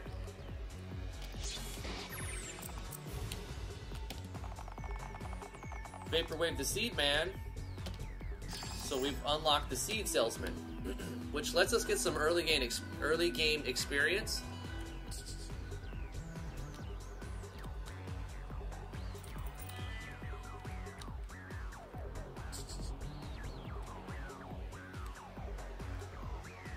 Oh yeah, let's get this chest. It's hidden so well that I forget I put it there.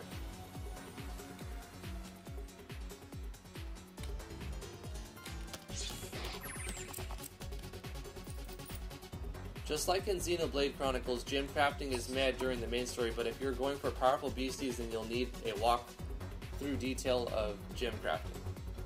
None of my crafting systems are too advanced yet. They're pretty, like you don't need a tutorial for them. I mean, they're very self-explanatory. You can process some foods here. Let's process these oranges. Auction of 1x42. Wait, that's a bug. Hold up. 1x42. That was in the item auction. Did I just forget a letter? I forgot a letter, didn't I? If I forgot it on that one, did I forget it on other ones? Hold on. I have to check this out because we're fixing bugs. Item auction. This was in the gab text. Your auction of variable, so this is the number of X, item icon, and then the variable of the item icon has sold.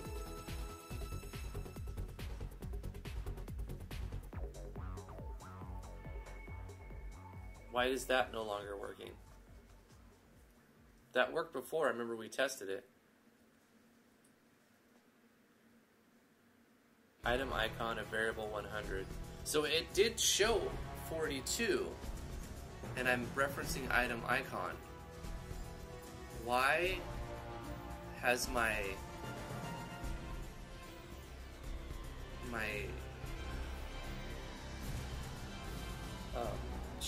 show message plugin stopped working correctly? Let me do some testing real quick.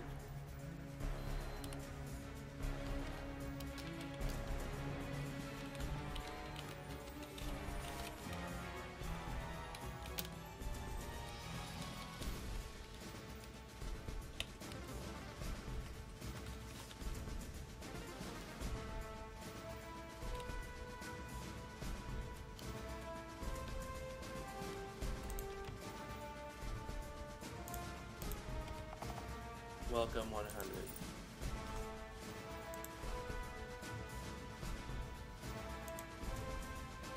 What's causing that to break? It's still working in other spots. Okay, wait, that's for item icon. I need to test something else. / item icon of what's in variable 100.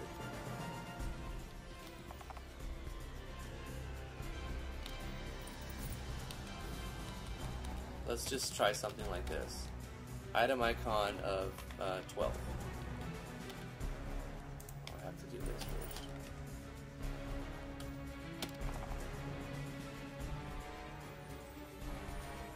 Why is item icon not working? I mean, it is working right here. That's for gold. And the item icon is working right there.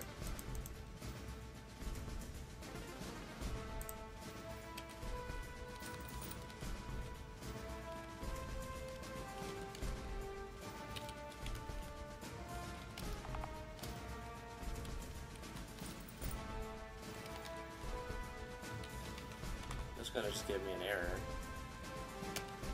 Yeah. Okay, here, let's save the game. File 1. Okay. And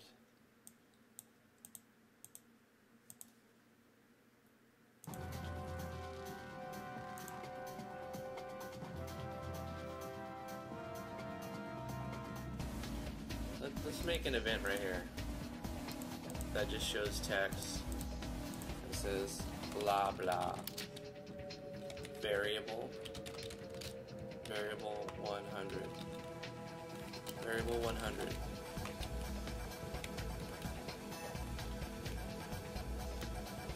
item icon 1 II1 icon 50 combo variable 100 item icon of the variable 100.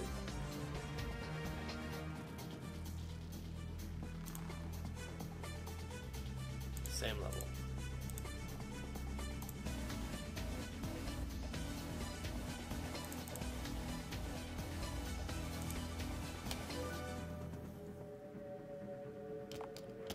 Oh, you know what? I should have put it in the tutorial zone because it's going to teleport me. It's whatever. La da da da da.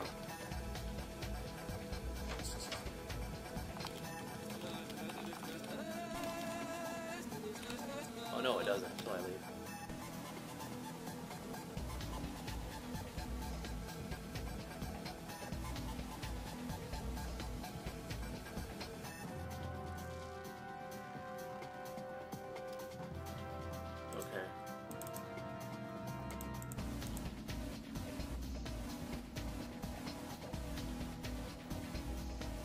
now I'm getting a problem somewhere.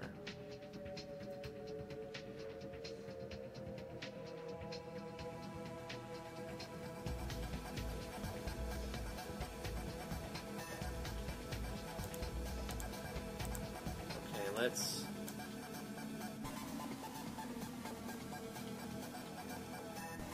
turn off the desktop optimization. This is usually when you get a problem like this, you want to figure out what did you just add so that you can go in the backward steps to figure out the problem. I'm going to do one thing at a time. I'm just going to turn off the desktop optimization plugin first. I don't think it should have anything to do with it, but then again, we found a problem with that's just how it works. It could, though.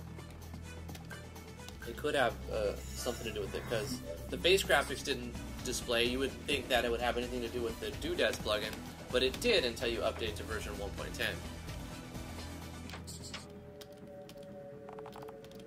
I'm going to also check the message core to make sure I have the most recent version. Okay, so it's not that. We've isolated that. It's not that. Turn that back on. Okay, what about this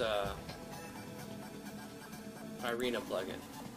Let's turn off this performance update plugin.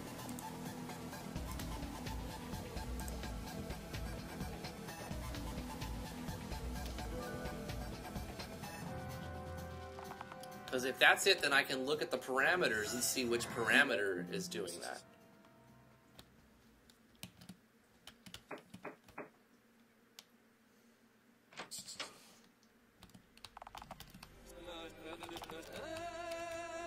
It's not that.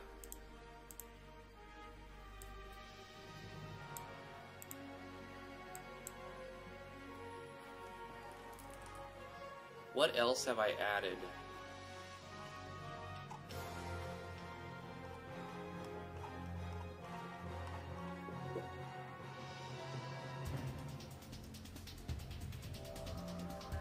Save core, but that shouldn't make, once again, let's turn off autosave and the save core. I did add those today as well, just to see if that causes the problem.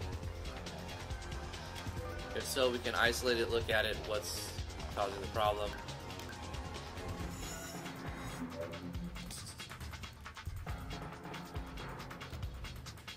Oh, I also need to change the image for this sprite. It's still using the placeholder. We're just squashing tons of bugs and figuring out why new ones are popping up as well at the same time. So let's change this image to the new Pixie one.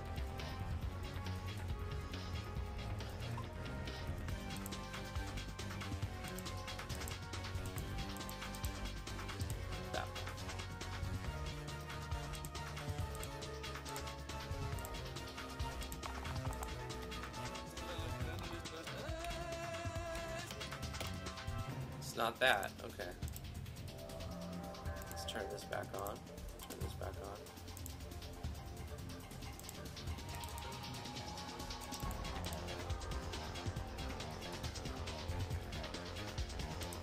Or maybe variable 100, it could be a problem. Like variable 100, we should definitely check about what variable we're referencing. What is variable 100 doing? Item selected for sale. There is no item selected for sale, so I mean it should return 0, which there is no 0 icon, right? So let's do something like this. Let's use a variable that we're not using for anything else, 79, okay? And I'm going to put variable 79 test for now. And we're going to set it to 1. Right, so if we're showing the item icon, gotta be at the top though. We're setting variable 79 to the value of 1, and then we're saying item icon of 1 is the pickaxe, icon 50 is this, whatever that is. I don't even know what that one is, but I have an icon 50, obviously I have that many icons. Variable 79, we'll just say variable 79 because that's the one we're using. So we'll reference variable 79. So variable 79 is what's stored in variable 79. Item icon 1 is a pickaxe, and then we're actually putting 1, so it should still show the pickaxe down here. Icon 50 will be the only one that's something different, and then we're saying reference the item icons for the variable that's stored in 79, which should be 1, so it should show combo pickaxe. I think that's what's actually causing the problem. Referencing a 0, and it doesn't know how to handle a 0. So it's not the plugins that I've added, it's just the code, actually, that I put in right now. S Deluxe, thank you so much for the follow. Appreciate that. Yeah, it looks better with a pixie instead of like an orb, a glowy circle orb.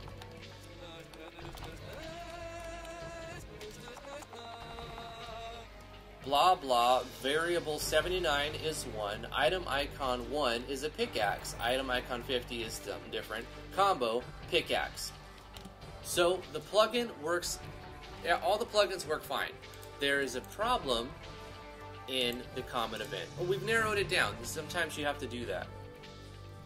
Now I know that the issue is a reference in here.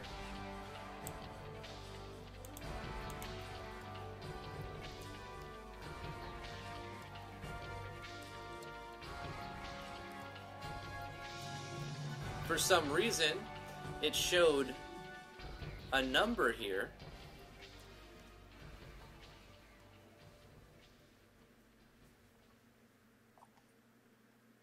In the gab window. It was the gab window that showed the error.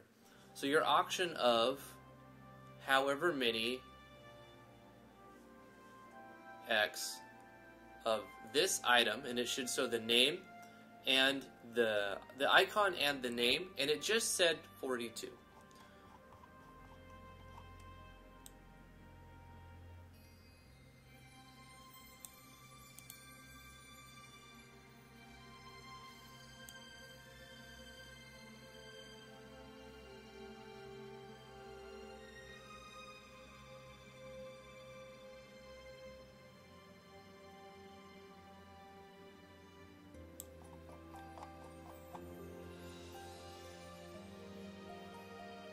So this common event,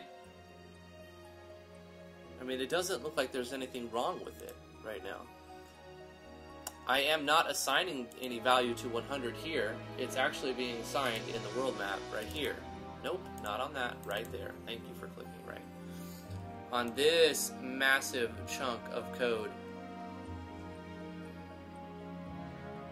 Let's go to item 42.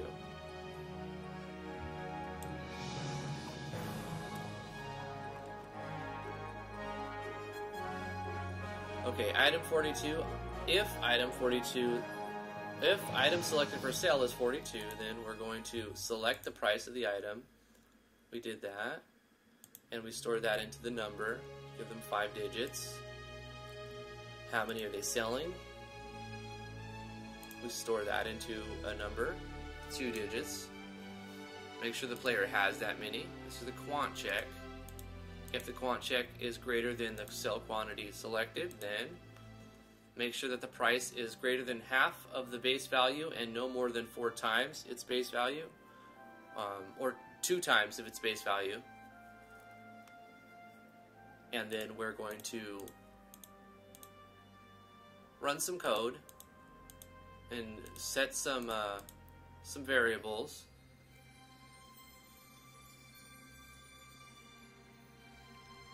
So if the price select is greater than 50%, then we turn on a switch. If the price selected is less than double the base price, then we turn on a switch. And if both switches are on, we ask for a confirmation saying once you put it up for sale, you can't take it down. And then we remove, we take away the item, and then say you placed up this item, an asking price of that. When the sale is made, you'll receive a notification.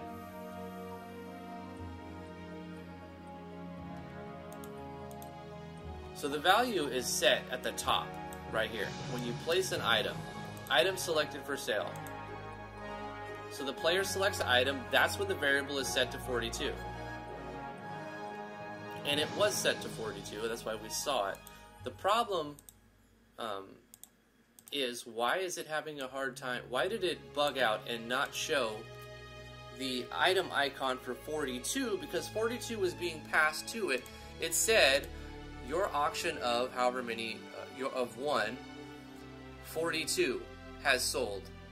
Right, so it didn't show the item icon of 42, it just said 42, which I don't understand why, because we just tested it and it works. There's something else going on. That's another bug that I have to figure out. I'm going to test this directly. I'm going to get item 42, and then I'm going to put it up for sale.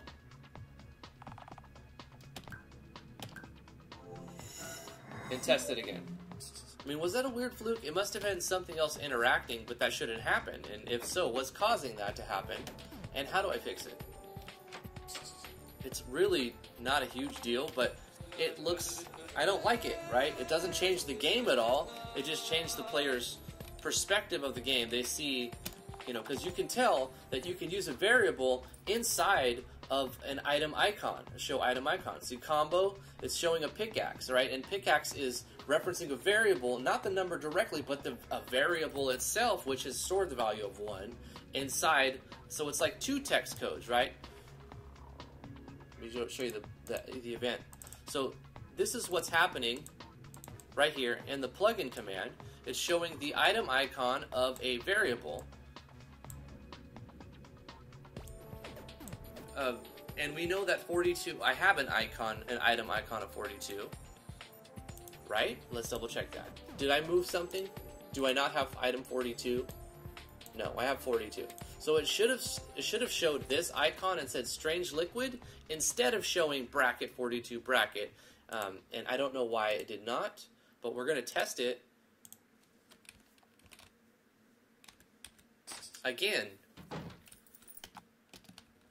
What happened? How do I replicate that? I was in the dungeon, right? I was fighting, so it might have something to do with other battle plugins too. We'll just skip the tutorial, but we need to get the strange liquid. And we get that by having Monk Pakaj show his special moves to us. And he gets his homemade, what's it called? Strange liquid. And we take that to the auction house, or not the house, but the player vendor, the player auction vendor, and we put that up for sale, and we're going to ask 2,000 for it. It's got a base value of 1,000, and you can sell it to the vendor for 500, or you can put it on auction for 2,000. We have one. We'll put that up.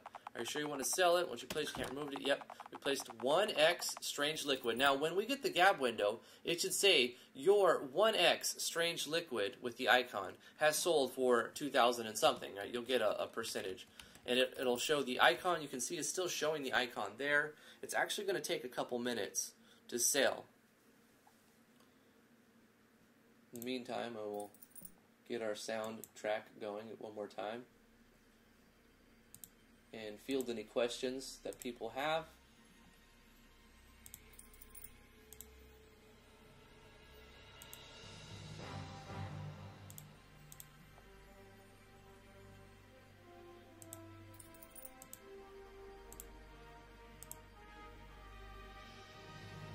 Hey, Charles and Nico, it's okay. Better late than never. So I'm waiting for the gab window to pop up. Hopefully it doesn't get erased immediately by like tax information. Like, oh, you got tax money, blah, blah. Which could happen. But I want it to show 1x Strange Liquid has sold for 2,000 something. Like, it should show, it shouldn't just be like 42, you know, like it did that one time. And if so, I need to figure out where the incompatibility is coming from, which I don't think it'll be an easy thing to find, but we'll find it eventually. We fixed a ton of bugs today. I'm really happy with today's stream. Even before I started streaming, I was fixing bugs. And I've had a ton of help from people on the Discord. Links in the description below. Please come join the Discord. There's a lot of people there. We have over 1,300 members or 1,400 members, and we have on average 200 to 300 people online, which is fantastic. And a lot of them are, most of them are very talented individuals. Some are very quiet, but a lot of them are very active and show artwork that they do, plugins that they do. But it's still going, it's still going. I'm using a modulus to show the icon. It's the first time I've actually used modulus in any piece of code ever, so I like that. Besides, like, you know, examples where you have to use it to show you know how to use it or what it does. I've never had to, like, I've never found a way to that I needed it or like that I could use it. So using modulus to show when I do the icon balloon was fantastic, because the timing was just perfect on it. It spams it, but not too much, because if you spam it too much, it just shows a bubble, and it doesn't have time to actually load the full...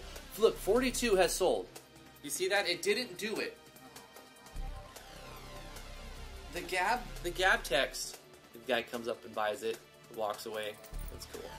I like the system. I should do a tutorial, like a edited, quick tutorial on just how I did that event. But I also should fix all the bugs first. That's why I haven't done it yet. I want to make sure I've got everything fixed.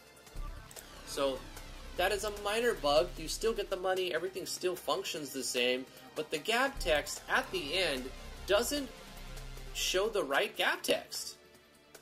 And why not? Wait.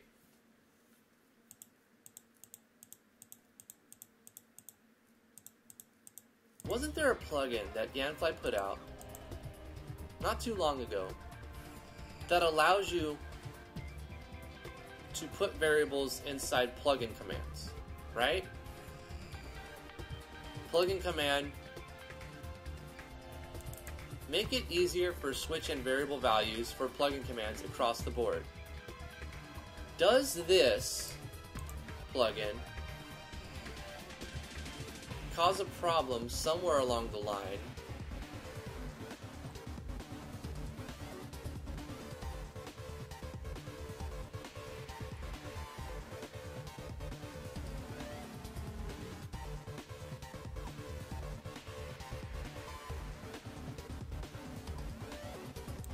I mean, the only thing I can do is keep testing things, right?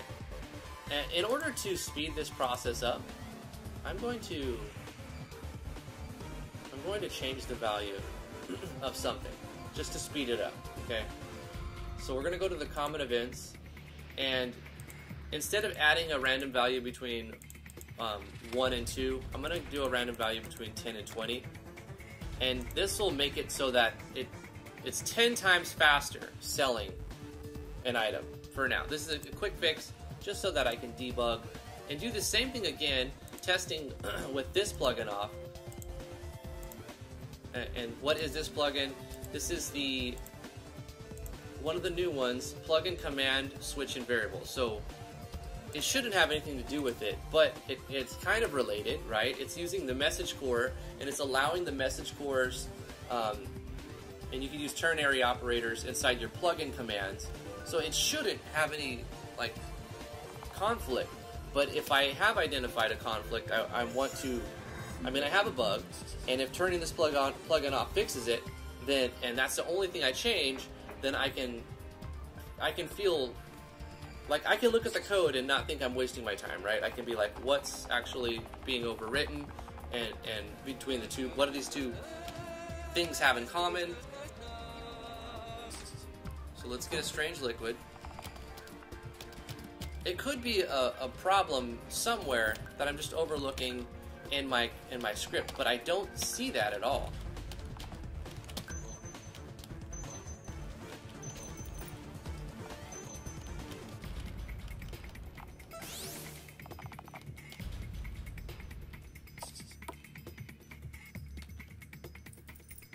So it has to do with the gab window, but the thing is, I'm referencing other things in the gab window. I could also test another idea too after this. Let's sell some stuff. Let's sell the strange liquid. We're going to put up for double its base value. And we have one of them. because it doesn't directly break the message core, right? You see, I'm using strange liquid, it's referencing those variables, and now it should be pretty quick, actually. Like 15 seconds or something, 20 seconds, and it should sell. And we'll see if it shows variable 42. Hey, okay, so I've identified the problem. There's a problem, a conflicting error with the gab window and so I should probably post this. There's a conflicting problem with the gab window and the plugin command switch variable plugin. What the actual issue is when you encapsulate a item icon message core code with referencing a variable, with the plugin on, it doesn't read this, it only reads the variable. So the incompatibility is between message core functionality, gab window display when used with plugin command switch variable. So I should probably post about this somewhere on the forums. But first I'm going to put it on the Discord. And I'll put it in RPG Maker chat. I've isolated a bug with the message core. It's actually not a bug with the message core, or maybe a bug related, because I don't know where or what you'd have to change in one of these plugins so that it works right. Related with 3 of Ganfly's, I'm going to call him, what did Irina call him? Ganbro? Ganbro's plugins. Yep, underscore message core. Yep, underscore. I'll put them in order that they appear, actually. Plugin command switch variable.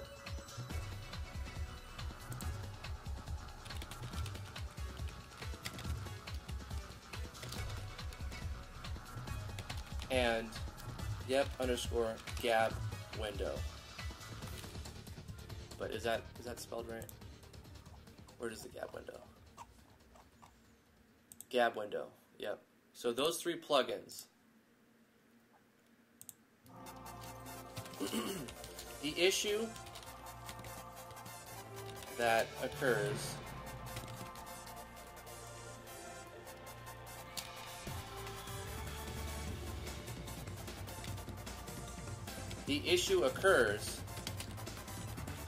when you try to show an item icon that's using a variable to assign its index. Example, item icon of variable whatever 10.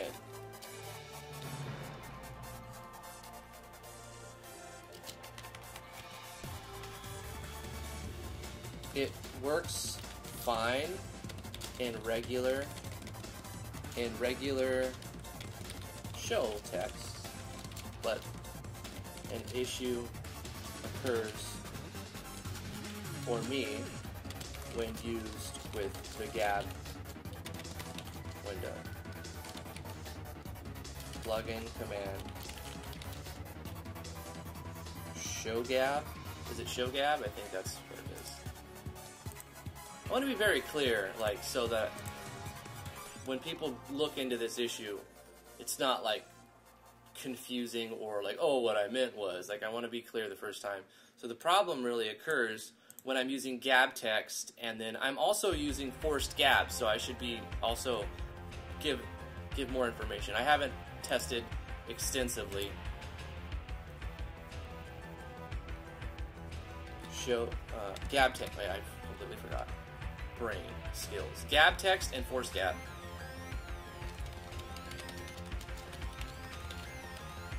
It works fine in regular show text, but show text, comma. But an issue occurs for me when used with the gab window plugin command gab text and force gab.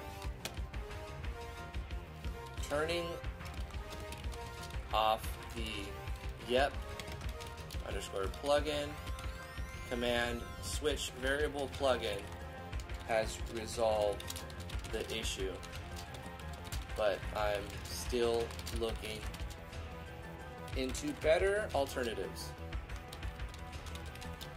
Alternative solutions. Okay, that's my findings for today, guys. I've got to end the live stream right there. Thank you so much for coming to live stream, everybody. I really appreciate it. Please come hang out in the Discord. Let's go full screen. I love you guys very much. Please subscribe to the YouTube channel. Like this video / live stream if you do like it. If you like things, if you think puppies are nice, if you like cats, please. If you like anything in your life, please like this video. It does help. Come join the Discord. Links in the description below. You can go to my website, driftwoodgaming.com/games if you want to download my last project from RPG Maker MV, free to play. You can follow me on twitter.com/driftwoodgaming. And if you'd like to support what I do, I have a PayPal link below, which gives like 95% of that straight to me. You could also super chat, which I get 70% approximately of. But yeah, thank you guys so much. Follow me on twitch.tv/driftwoodgaming. I'm trying to bring my YouTube community over to Twitch so that I can do more on Twitch and not rely on one thing, you know, so that they can both be strong on their own. I really appreciate all of you who are on YouTube going over to Twitch and also giving me a follow there. It's really appreciated. Yeah, patreon.com if you guys want to support. Mwah! Bye, guys. We'll see you tomorrow. You too, Skepsis. Have a great day.